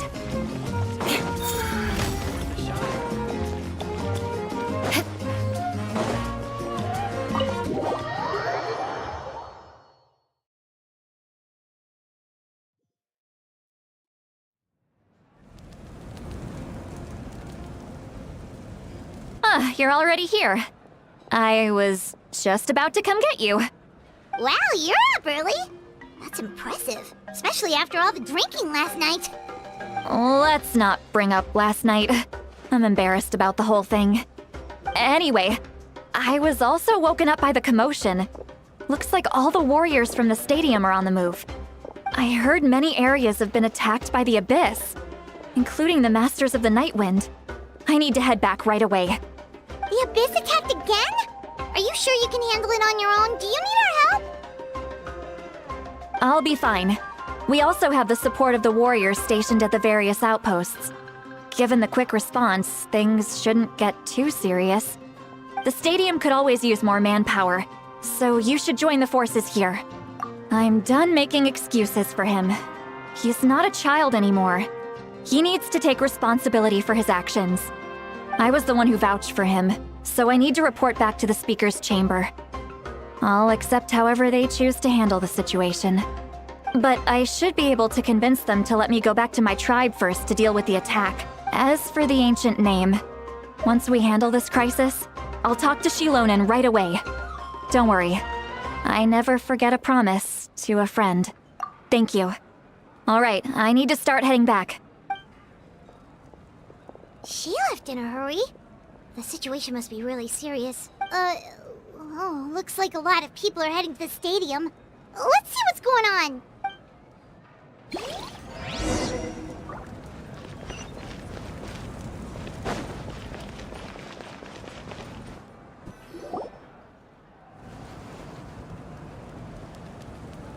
Traveler, over here!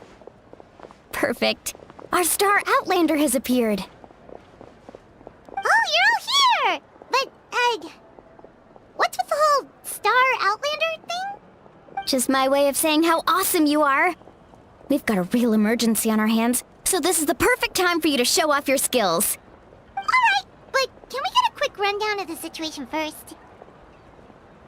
The Abyss suddenly attacked the Collective of Plenty, the Masters of the Nightwind, the Children of Echoes, and a number of our camps and outposts in the wild. Yes, and the attacks are increasing in frequency. The tribes have plenty of defenses, so they're safe for now, but I can't say the same for the adventurers and merchants stuck in the wild. Chaska and I have been searching for survivors and treating the wounded. We just got back, but we need to head out again soon. I plan on heading back to the Collective of Plenty, just in case my tribe needs me. What about you, Mualani? Where are you gonna go? I'll go help the Children of Echoes.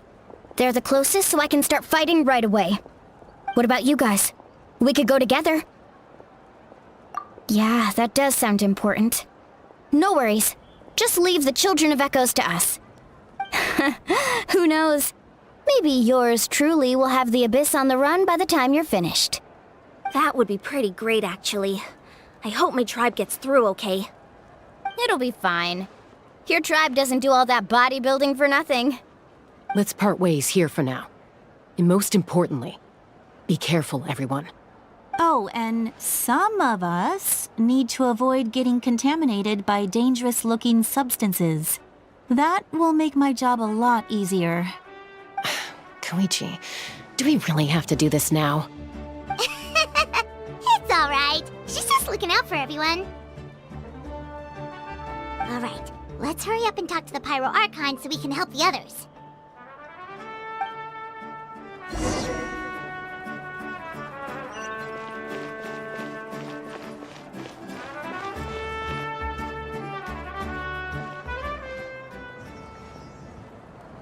Oh, it's you two.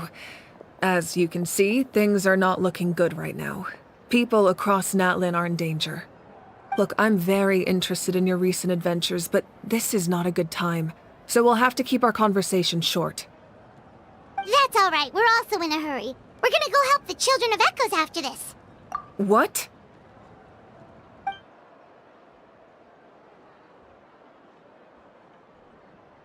So he thinks my plan is too risky. He thinks I'm being stubborn. I shouldn't underestimate the Fatui's ability to gather intelligence. The Gnosis does have that function, but there's more to the story. I will answer you honestly, but you must help me keep this a secret. I can use the power of the Gnosis to save Natlan, but it comes at a heavy price. The Gnosis would drain all the souls and memories from the Night Kingdom and weave them into a giant net, which would surround the ley lines and protect them against abyssal corrosion. Wait, you can use souls to weave a net? But does that mean... Yes. It means sacrificing those souls in the process. Souls are just another form of life. The cruelty of this method is self-evident. The Night Kingdom not only houses the souls of the dead, but also our memories and legends. Using the Gnosis means converting all three into material for the net, erasing our history and culture. Even then, the net can still become corroded. If we cannot find a way to repair the damaged ley lines before that happens, then all those sacrifices are for nothing. Given the enormity of the price, it's a solution I refuse to consider right now. I want us to win, but I also care about how we win, and what that means for us in the end. Now it's true, both plans come at a risk, but after weighing our options, this is our best bet. Natlan is unique among the nations of Teyvat. Given the ever-looming threat of the Abyss, the Pyro Archons had to account for the worst-case scenario. Having a contingency plan is our duty, not just to the people of Natlan, but to all who live on this continent. Still, this has always been a well-kept secret. I'm very curious how the captain learned this information. Oh, one more thing? The captain said he found another way to solve the problem. Could be equally as extreme, though. Without the Gnosis, he should have no other option. But I see no reason for him to lie. Seems like our only path forward is to track him down, so he can answer that question for us.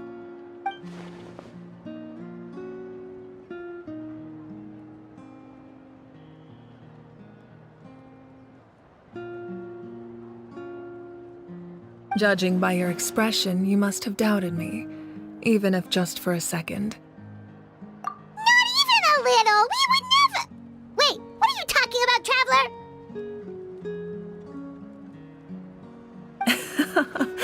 Just as expected. I appreciate your sincerity. Maybe it was out of caution, anxiety, or simple curiosity, but know this. No matter what, our goal remains the same. We both want to save the people of this land. So now that you have your answer, do you still doubt me?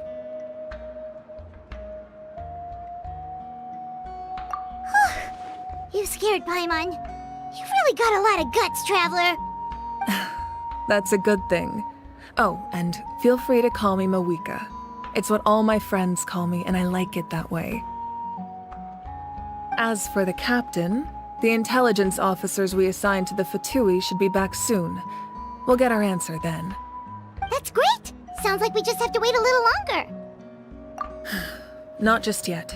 Even though the Abyss is attacking several locations at once, I'm confident the warriors stationed in those areas can handle it. Don't worry. I just need to finish coordinating our available manpower, then I'll take a small team to handle the difficult locations. Wait, you're going to fight in person? Didn't you give up your power? That's true. I'm far less powerful than a god in my current state. But don't forget, I was an experienced and powerful warrior before I ever became the Pyro Archon. No matter how you look at it, my duty is on the front lines. I just think there's strength in numbers. If the people feel emboldened, that's just a bonus. Anyway, even if we respond to these threats in time, it's not a permanent solution in the long run. I've considered moving my people to other nations, but given their close connection to the Night Kingdom, a forced evacuation would have devastating consequences. I've told the chiefs of each tribe to strengthen their defenses and advise people against leaving their settlements. Now, I just need to find the right time to disclose the true nature of the crisis to the people of Natlan. Paimon's a little worried about how people will react. Yes, but that won't be the only response. In any case, that's for me to worry about. I'll let you know when we have more information on the captain. Alright, we should head out. Maybe we can join up with Milani. She can't be too far ahead. No need to worry about me.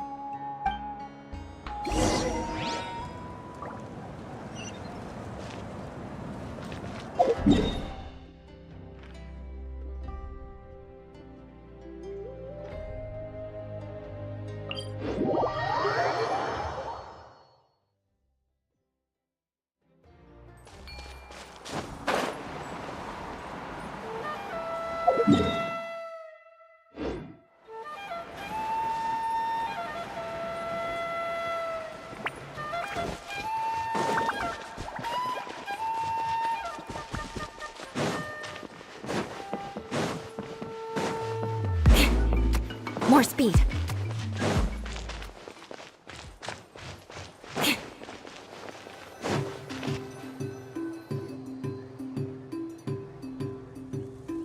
Quick, over here! To safety!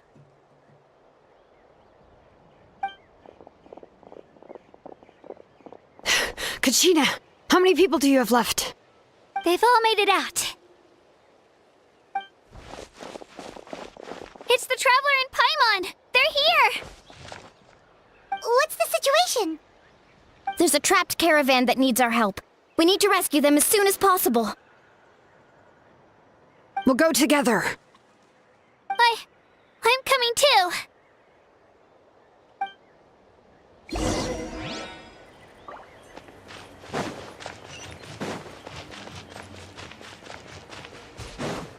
More speed.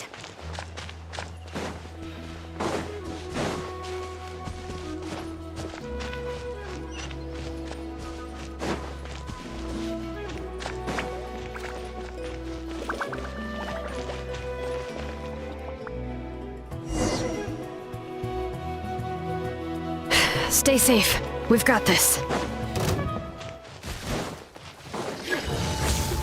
Hear the echoes of the valley!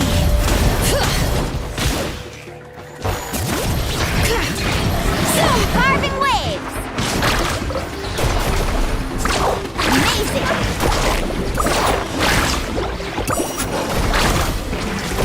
Let's shred, Sharky! Let's go, Twirly! Get back!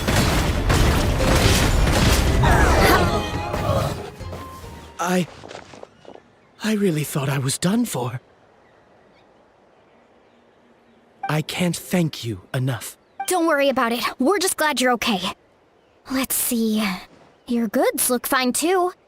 Guess the Abyss isn't after Mora. That should be the last abyssal pylon near the Children of Echoes. That was scary, but we did it! By the way, where's Lolly? I thought she would come with you. The Masters of the Night Wind also got attacked, so she went back to help her tribe. She said we can deal with the ancient name later. That makes sense. The attacks are more urgent. Alright, this isn't a good place to talk. Let's head back to the tribe.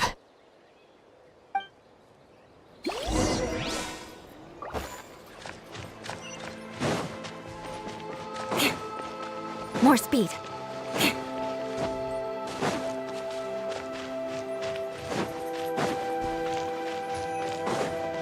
More speed.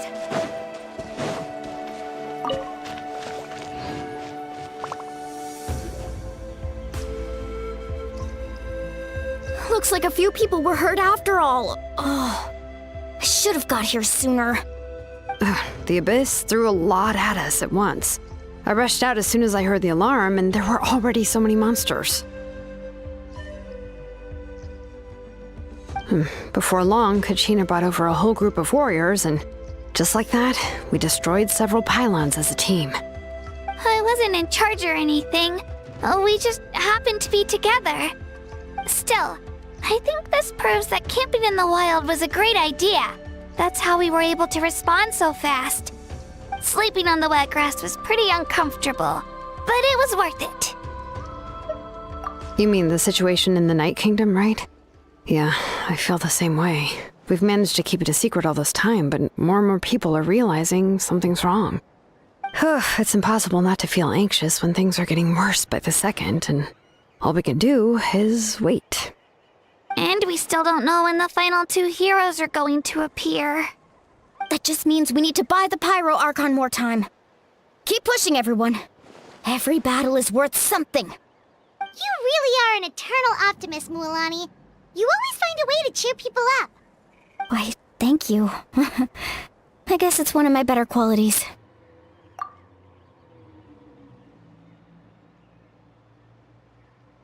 So, specifics aside, the Pyro Archon confirmed the Gnosis can resolve the crisis, but it comes at a huge price. And somehow the captain finds out about it, goes to fight the Pyro Archon, and calls her out for having a solution but refusing to use it. Honestly, If he has the same information as us, I can't really blame him. It's probably because our plan is so risky. We don't even know if the 6 heroes will reunite in time. We talked to Moika before we left the stadium. According to her, the cost of the captain's plan is too high. And, well, it makes sense. If that was truly the better choice, she would have picked it. Yeah, I trust the Pyro Archon. When I was upset about Kachina's disappearance, she was really sincere and patient with me. Plus, she burned down all those precious mementos for Kachina. She's already proven how much she values even a single person's life. When it comes to Natlan's survival, there's no way she would hold back. I agree. Maybe the captain weighed the costs and came to his own conclusion, but I'm sure we have different priorities. Life is important, but so are history and memory. As the Archon, she can't tell us everything, but it seemed like she wasn't holding anything back this time. The next question is, if the captain found a new way to save Natlan, how come the Pyro Archon has never heard of it? Yeah, and isn't he from Snezhnaya? Why would the Fatui want to save Natlan?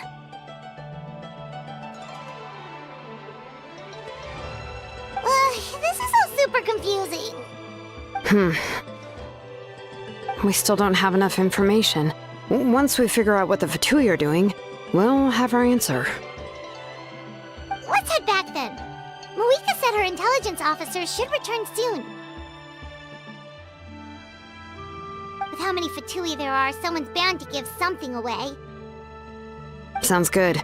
I have a few theories of my own. With a bit more information, we just might get to the bottom of the whole thing.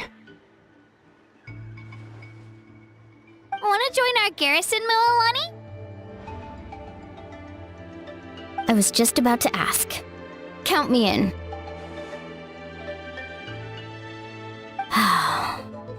If I was just a bit faster, we could have prevented a few people from getting hurt. People who could help us in the next battle. It's all a chain reaction. Then you should go register right away. It shouldn't take long. Everyone's looking for people. Register? Nah. I'll just follow you around. You know, go where you go, do what you do. Okay, but then you have to follow my orders. You got it. I just don't want to make the trip back. It's so far. All right. See you all later. Let's get together and celebrate once this is over. Oh, you betcha!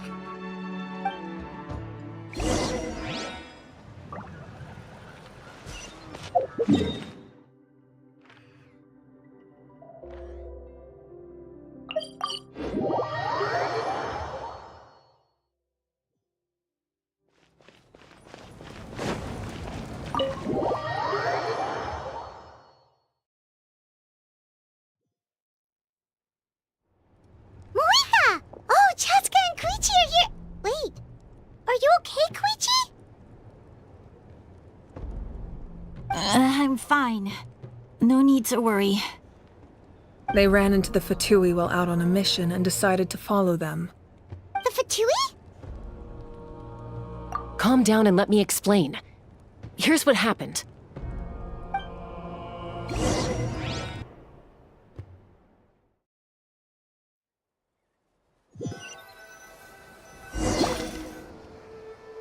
Watch out. It's the Fatui. Were they attacked by the Abyss? No, wait. It looks like they're protecting a group of travelers. Over there. Do you see? You're right. That's a traveling group from Natlan. Could they be trading for something? Let's keep observing for now. We're glad you're okay. Given the appearance of abyss monsters all over Natlan, you should cancel your journey and seek shelter at the stadium or one of the tribes. Thank you so much.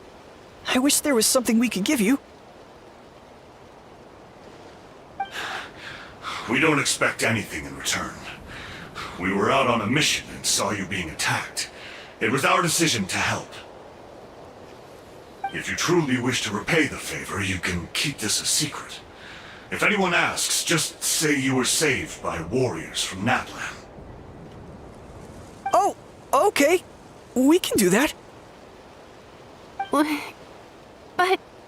We're not asking you to cover up our activities. We haven't done anything illegal.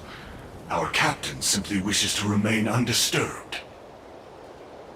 Nonetheless, the decision remains yours. If we wanted to keep you quiet, we would have employed a harsher method. Got it. We'll get going now. Did you hear that? They mentioned a captain. Isn't that who the Pyro Archon is looking for? Exactly. We could be onto something big. Still, there was no trade. They were just helping people in need. I didn't sense an ulterior motive. I didn't believe the captain when he said he wanted to save Natlan. But based on what we just saw, it's possible he was telling the truth.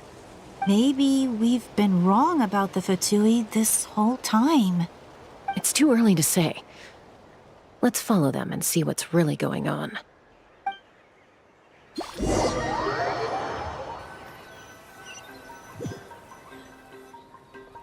So this is where they were headed.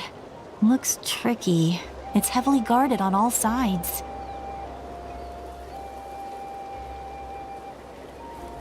Koichi, wait for me here. I'll go in and check it out. Oh, no you don't. How are you planning to get through all the guards? Look, I can use this terrain to my advantage. With our tribe's special way of getting around, I doubt they'll see me coming. We still can't see anything on the inside. What if you can't find cover? You won't have anyone to watch your back if you go in alone. The more heavily guarded the location, the more valuable the secrets. Even if the captain isn't here, we can still figure out what the Fatui are planning. That intel is worth the risk. Fine. You're not gonna listen to me anyway, so let me come with you. That's even more risky. You've been running around saving people for days. You're already at your limit. I'm confident I can protect myself. I'm not sure you can say the same. At least right now. I can. You really believe that? Fine, don't believe me. But you can't honestly tell me infiltrating a heavily guarded Fatui hideout all on your own sounds more reasonable. You know, growing up, even if I insisted on doing something, it never gave you any trouble. I'm not sure you can say the same. All right. If we start arguing, this will never end. We can't let this opportunity go to waste. Guess that means I win. Don't worry, you're not the only capable young person from our tribe. I can handle this. All right, same plan as usual. We split up, communicate with hand signals, make sure our blind spots are covered, and support each other once we strike. Got your ropes? Yeah, let's go.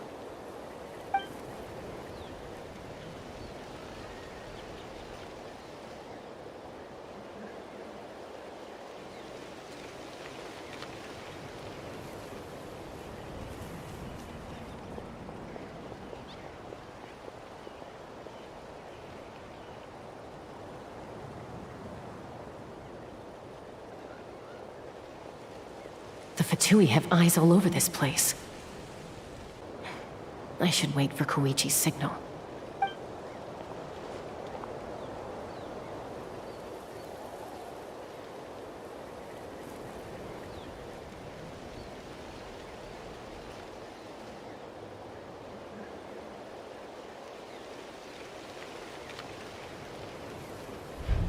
Now.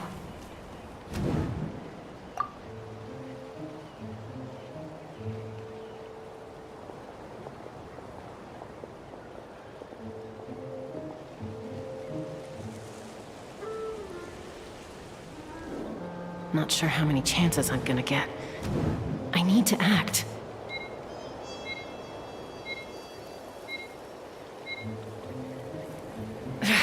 I've been spotted.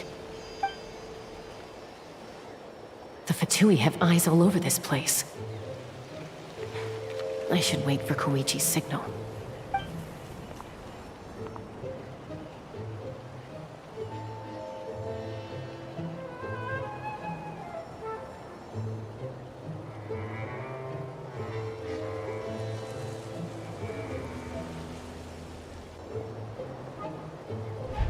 Now.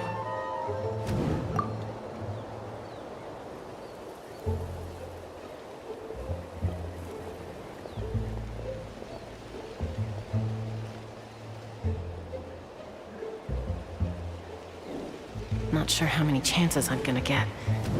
I need to act.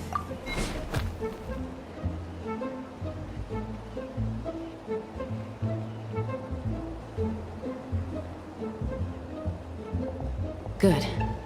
I made it without getting caught. I should get to that platform over there. But it's guarded by the Fatui. Koichi should have line of sight. I'll wait for her signal.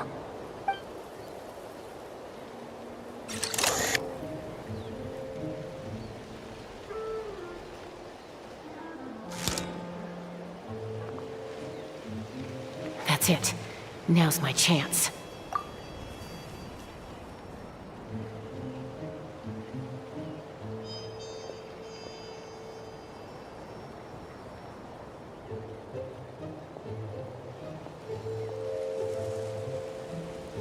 It's no use staying in one place. I should keep moving. Looks like Chaska is helping me by keeping an eye on the Fatui movements. I'll wait for her signal.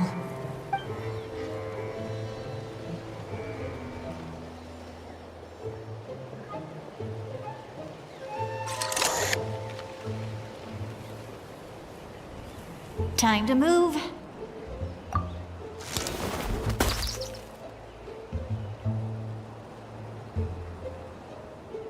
Whew! That was close.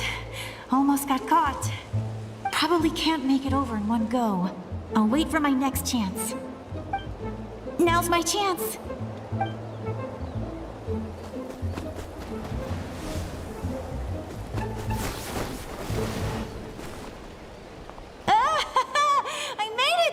That'll show my sister. Let's see.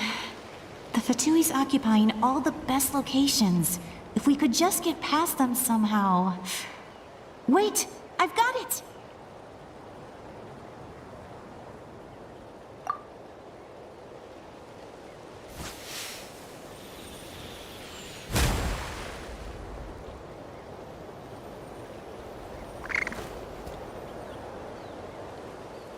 Huh? What's that noise? Did something explode? Oh! It stings! What the heck is that? What do you think you're doing? I could ask you the same thing! Good, they're arguing. Looks like they just needed an excuse. They've probably had enough of this job already. The people on the hill over there left to help their comrades. This is our chance.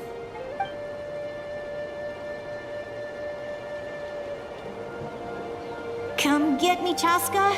I hope she gets this hand signal. That's Koichi's signal. Smart idea.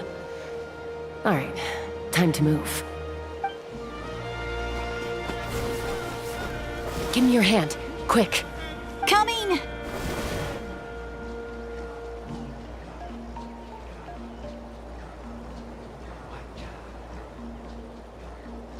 I checked, and this way is completely clear. It should lead us to the deepest part of this place.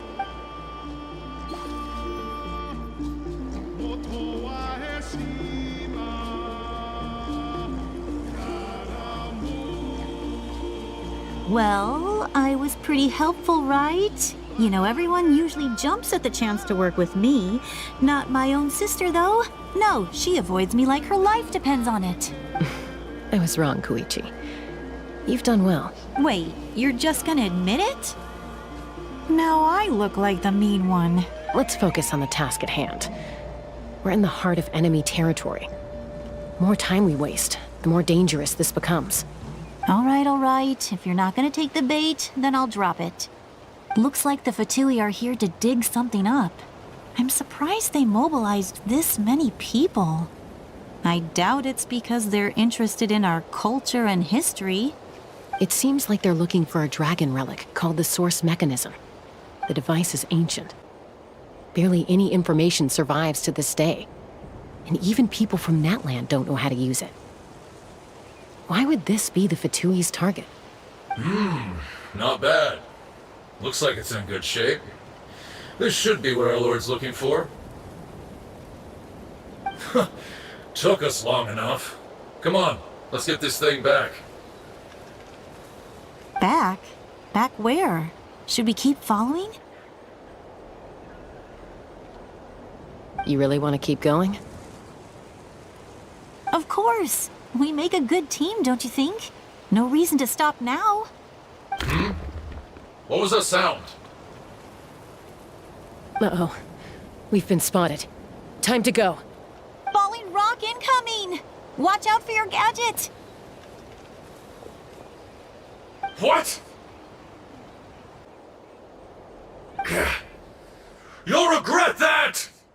After them!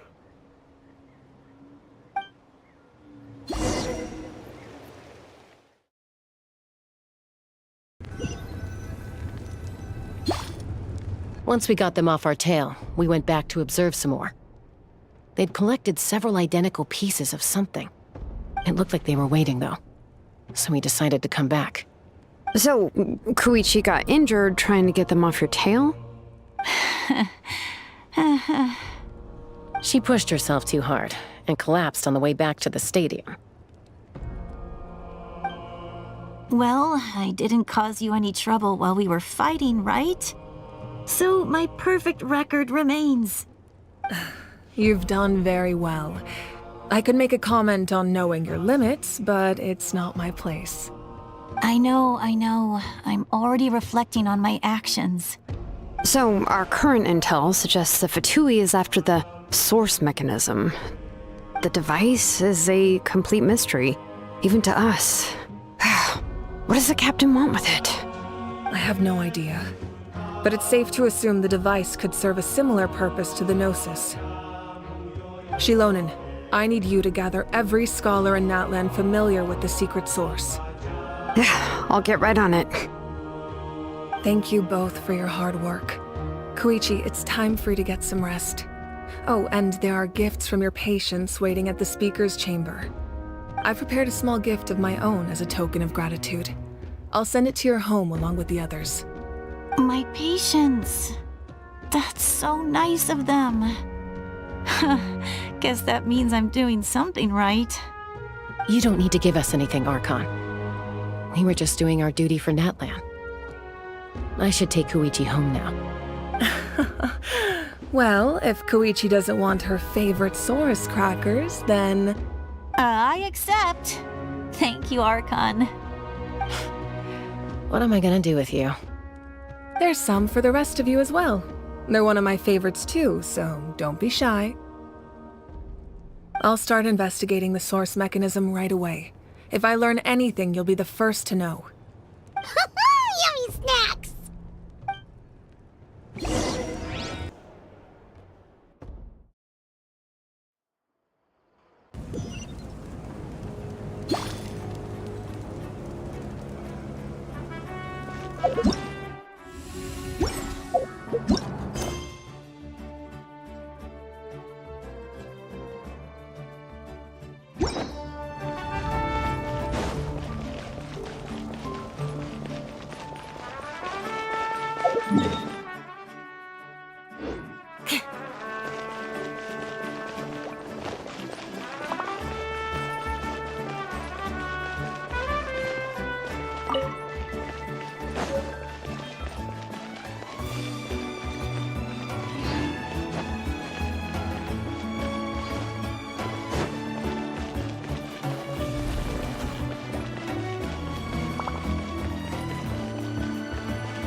More speed.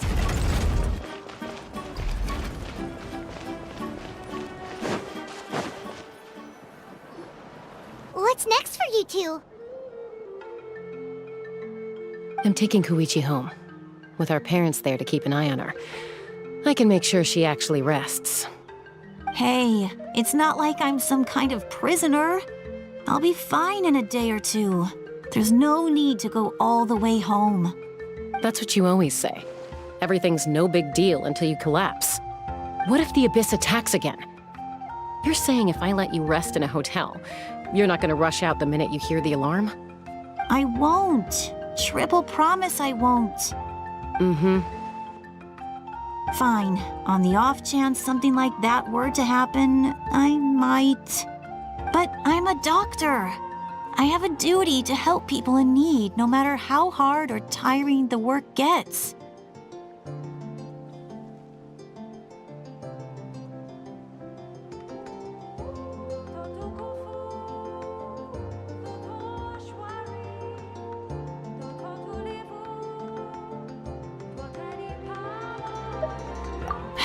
I guess you're right. But I don't have to like it. This reminds Paimon of when we first met! Except you were the one trying to stop Chaska from doing something dangerous. I'd do the same for anyone trying to put their life in danger. As a doctor, I don't want people to get hurt because of a rash decision. Then try to see things from my perspective. You clearly want to protect your patients. So can't you understand why your own sister would feel the same way about you? The two of you are the same, you know? I disagree. I understand the risks and costs of my decisions. Who wants to be like her? Overconfident, always making excuses when things go wrong. That's just not true. You think I don't have proof? Okay, don't get into another fight. Just pretend Paimon never said anything.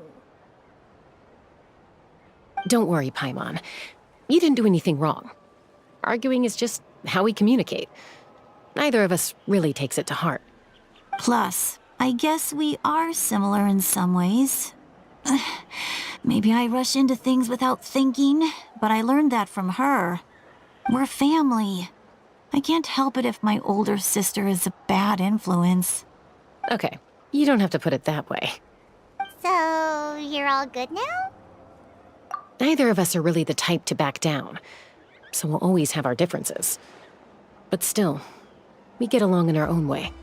Plus, I know you'll wake up one day and realize I was right all along. I just need to wait. Be my guest. Come on, let's get you home. See you later, Traveler and Paimon. I'll be back once everything's settled at home. There's no rush. At least grab a nice meal with your family. Bye, you two. Take care of yourselves out there.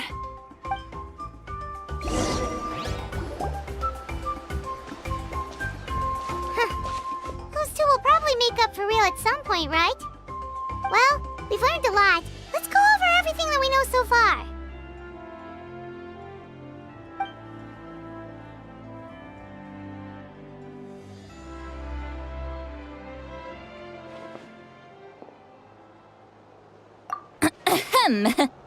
Sorry for popping up out of nowhere. Again.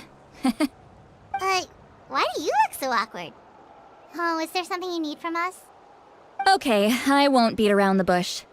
Oh, and I'm sorry for interrupting your rest. I'll treat you to some charcoal grilled steak to make up for it. Awesome! Just give us your orders! Hey, friends don't order each other around. I'm just here to share some news. Remember what we talked about before parting ways? Oh yeah, you mentioned how Auroron has always wanted to save Natlan, and something about his soul being fragmented.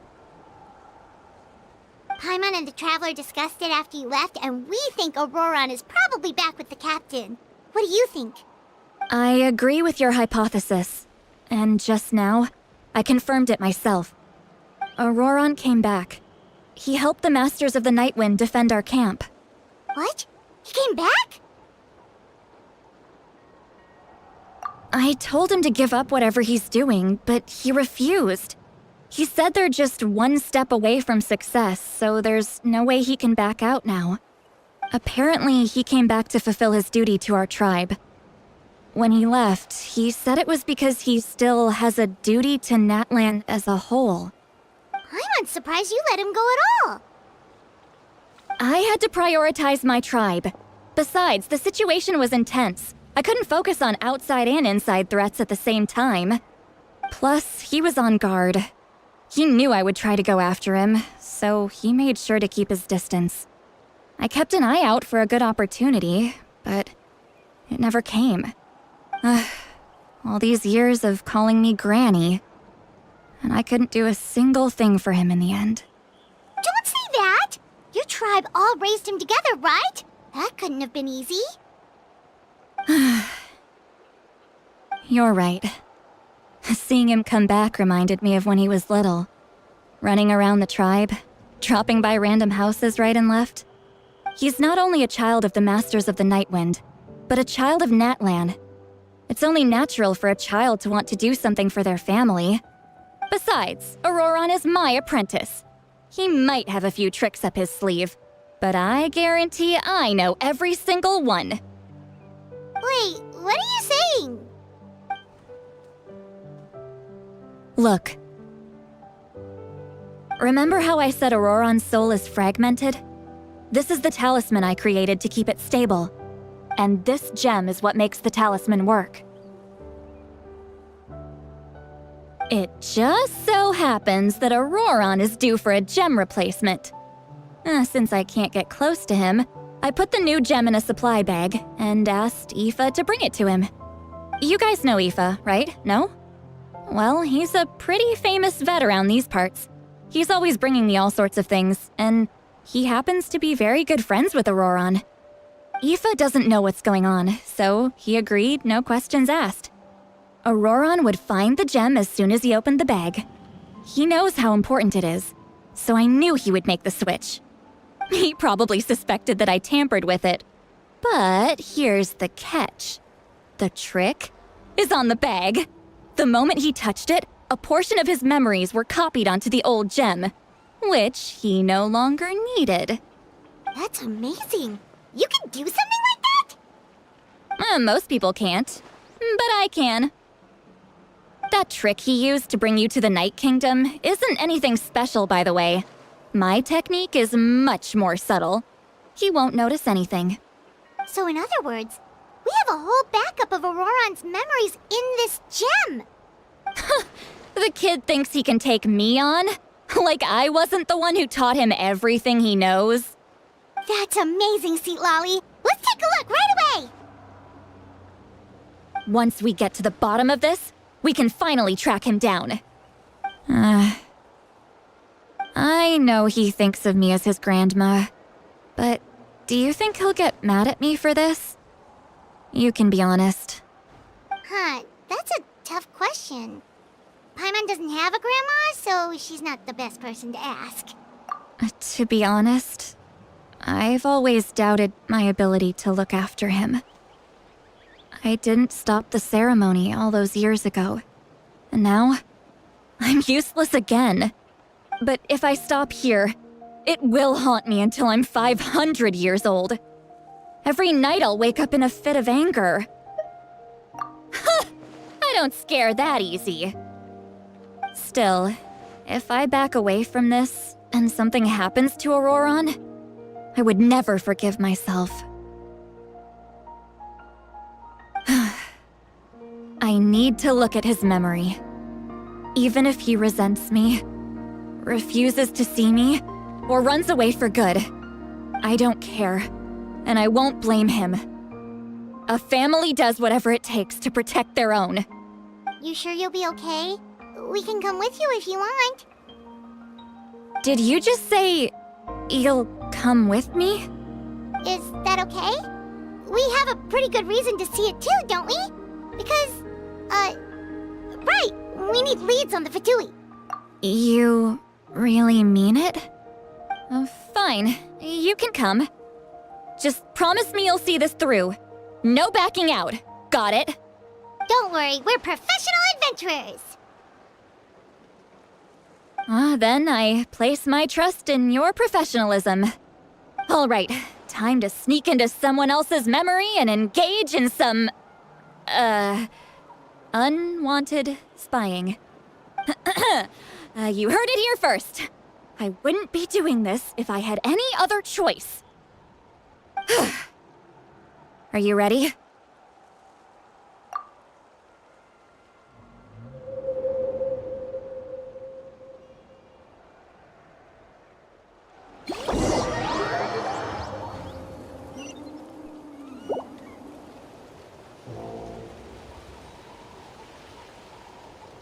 Look how good you're doing. You'll grow into nice big radishes in the future. And you? Aoife says you're taking up too much space, but I think you're a good tree. What do you think? Hey! How's it going, Auroron? Good. How are you, Uncle Okanbi? Can't complain. What you up to?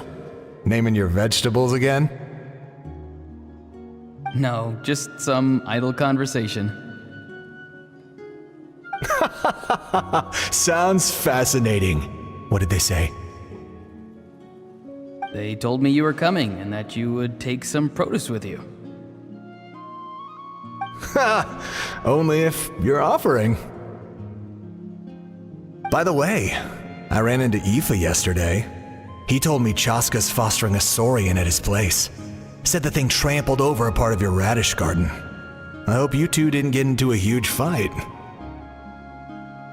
No, don't worry. I'll find a way for him to make it up to me. I've already wrapped your share of the produce. Here you go. You really knew I was coming. That's pretty amazing. Light up the smoke and you can see the path through the shadows. That's what everyone says. Hey, have you seen that strange group of people that just appeared out of nowhere? Appeared out of nowhere? I don't think so. It's the Fatui. Their leader seems like a big deal. He didn't bring many men with him, but they're all elite warriors. It seems like they're looking for someone, but I wouldn't go around asking too many questions. If you run into them, be careful.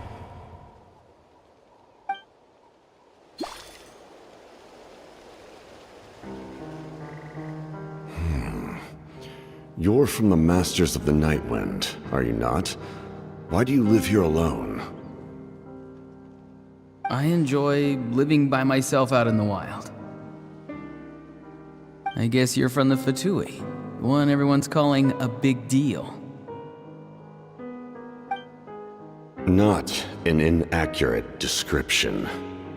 I'm looking for someone who may be known to you. Citlali is her name. Granny? What does an Outlander want with her? I've heard the name. You have business with her?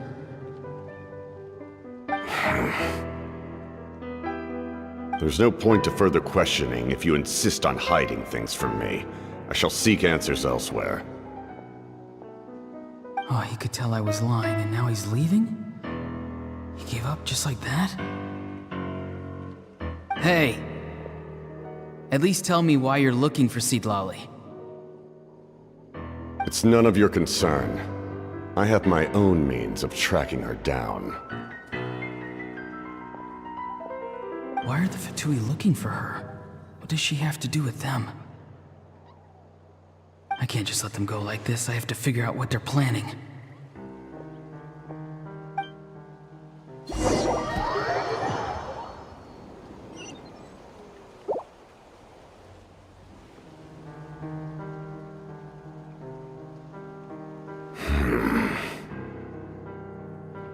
I've just been studying the ley lines and asking for leads on Granny. I can definitely rule out some sort of invasion. The situation has seen no true improvement. The Pyro Archon did not fulfill her promise. My lord! Ignore him. He is no threat. He knows I'm following him, but he doesn't seem to care. He's strong, I can tell. But there's something unusual about him and also familiar in some way. I can't describe it.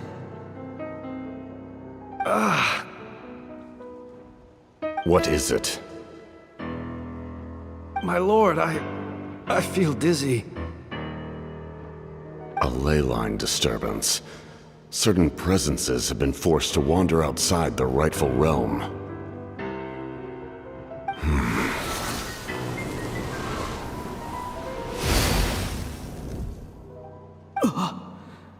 That was a spell from the Masters of the Night Wind. How did he know that? Is he sending those escaped souls back into the ley lines? How did he do that so easily? Soulfaring is supposed to be extremely difficult. This could be related to why he's searching for Granny. I feel much better. Thank you, my lord. Think nothing of it. Stay vigilant and continue to gather information. The Abyss could attack at any moment. If you notice any irregularities, assume drill formation and be prepared to fight. However, there's no reason to over-engage. Information is our first priority. Yes, sir. Why are the Fatui fighting against the Abyss? Do they really mean us no harm?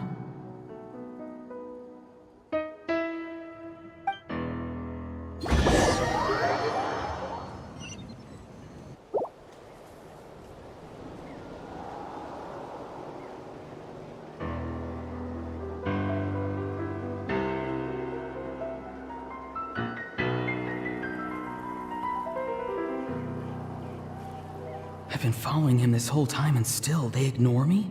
Do they really not care? It seems like his subordinates refer to him as the captain. Never heard of him before. And now he's headed to the stadium. That's unusual.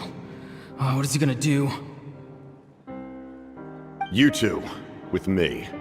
Everyone else, wait here as instructed. Send word to the other teams to retreat immediately if this fails. Yes, sir. He's going inside? But the Pyro Archon is in there. What does he want with her? Forgive me, my lord. Allow me to check one more time. Do you truly wish to do this? The time for idle observation is over. It now falls on me to act. This nation is out of time. Yes, sir.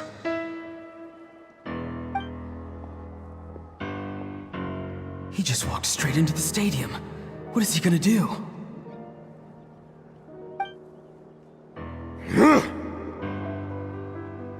They're both incredibly strong. How long will they have to fight until someone comes out on top?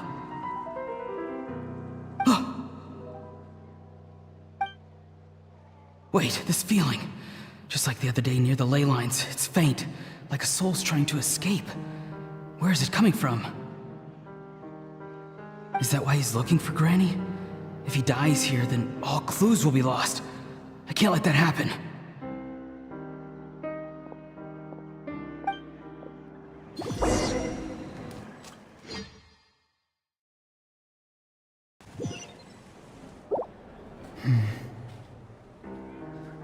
As for you, I must confess, I did not expect that little trick of yours to save the day. No matter how dense the fog, as long as the sun remains, we cannot turn day into night. She could have dispelled it. She simply chose not to. You don't have much time, and you're injured on top of that. What do you plan to do next? I'm beginning to see just how useful you may turn out to be. You heard something from here, didn't you?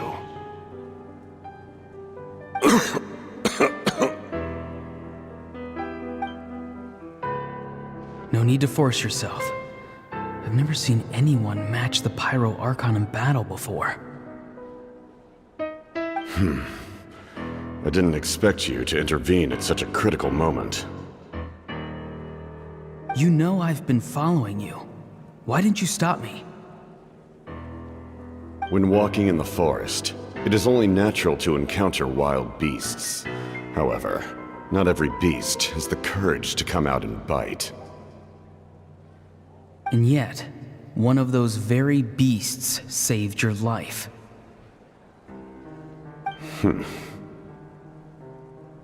Then speak. What do you want? I didn't save you because I wanted something.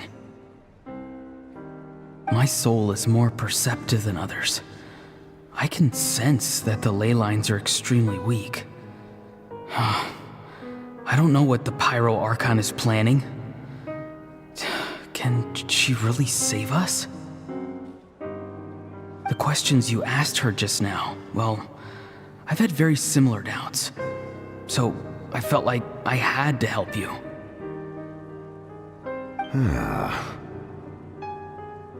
So, you can tell the truth.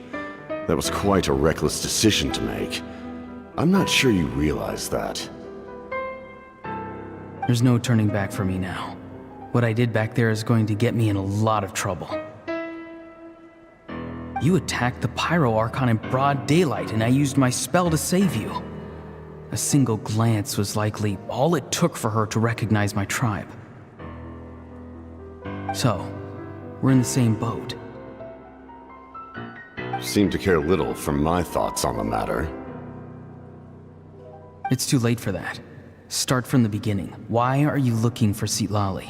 Do you know her? Explain your relation to her first. I know you two are acquainted. It was obvious the moment I mentioned her name. Citlali is my elder and my teacher. She taught me everything I know. It's my duty to protect her. If you truly wish to protect her, you should have let me perish at the Pyro Archon's hand. Yet, you chose otherwise. Do I really need to tell you what that means? I want to do something to change Natlan for the better. Something I can accomplish with my own two hands. You're stranger than anyone I've ever met. But maybe, just maybe, you can show me the way. Strange? Citlali is said to be the legendary Granny Eastli, someone capable of communicating with the Wyub, and the Wyub are the key to information on the Night Kingdom. Why do you need knowledge on the Night Kingdom? That is not something you need to know. Don't forget, I saved your life. Do you not believe the Fatui capable of betraying a debt? People can lie, but souls cannot. I can tell there's a weight to your soul, a sense of justice. You may not live among your tribe, but you certainly know their tricks. I apologize for my rash judgment. You are more capable than I imagined. Let's go. We'll see if you have what it takes to join my plan.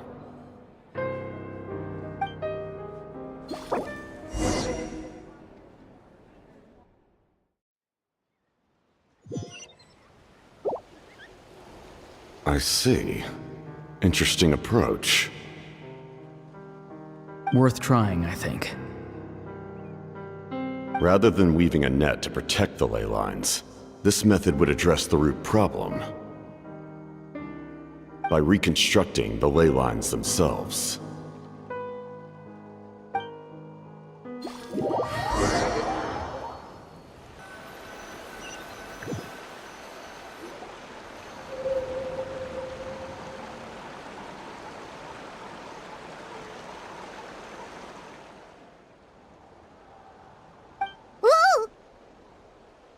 Traveler, Paimon.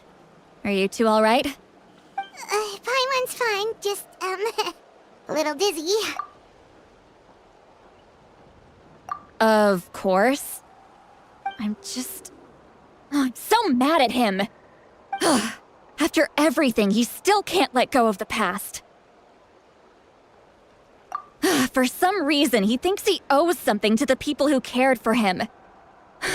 Stubborn, self-righteous fool. Where's that gonna get him? Now that he's all grown up, he thinks no one can tell him what to do? He thinks he can just run away whenever he wants. I'll show him. If he tries to run one more time, he's got another thing coming. Maybe stubbornness runs in the family. Like grandmother, like grandson, as they say. Is that supposed to be a compliment? Huh, that kid's got nothing on me. Anyway, back to what we just saw. I don't even know what to make of it. Yeah, the captain seriously wants to reconstruct the ley lines? What does that even mean? Something like the loom of fate, maybe? But how does it help with the abyss? The loom of fate? Oh, it's kind of hard to explain. Basically, it's a device from Conrio that has unbelievable power. Anyway, if he really wants to manipulate the ley lines, everyone in Natlan will be affected. Oh, this is big. Which means the captain has been honest from the very beginning. Auroron's memory proves that. Why is he so obsessed with saving Natlan? Oh, we've got to tell Moeka about this right away. Yes, she needs to know about this. Now.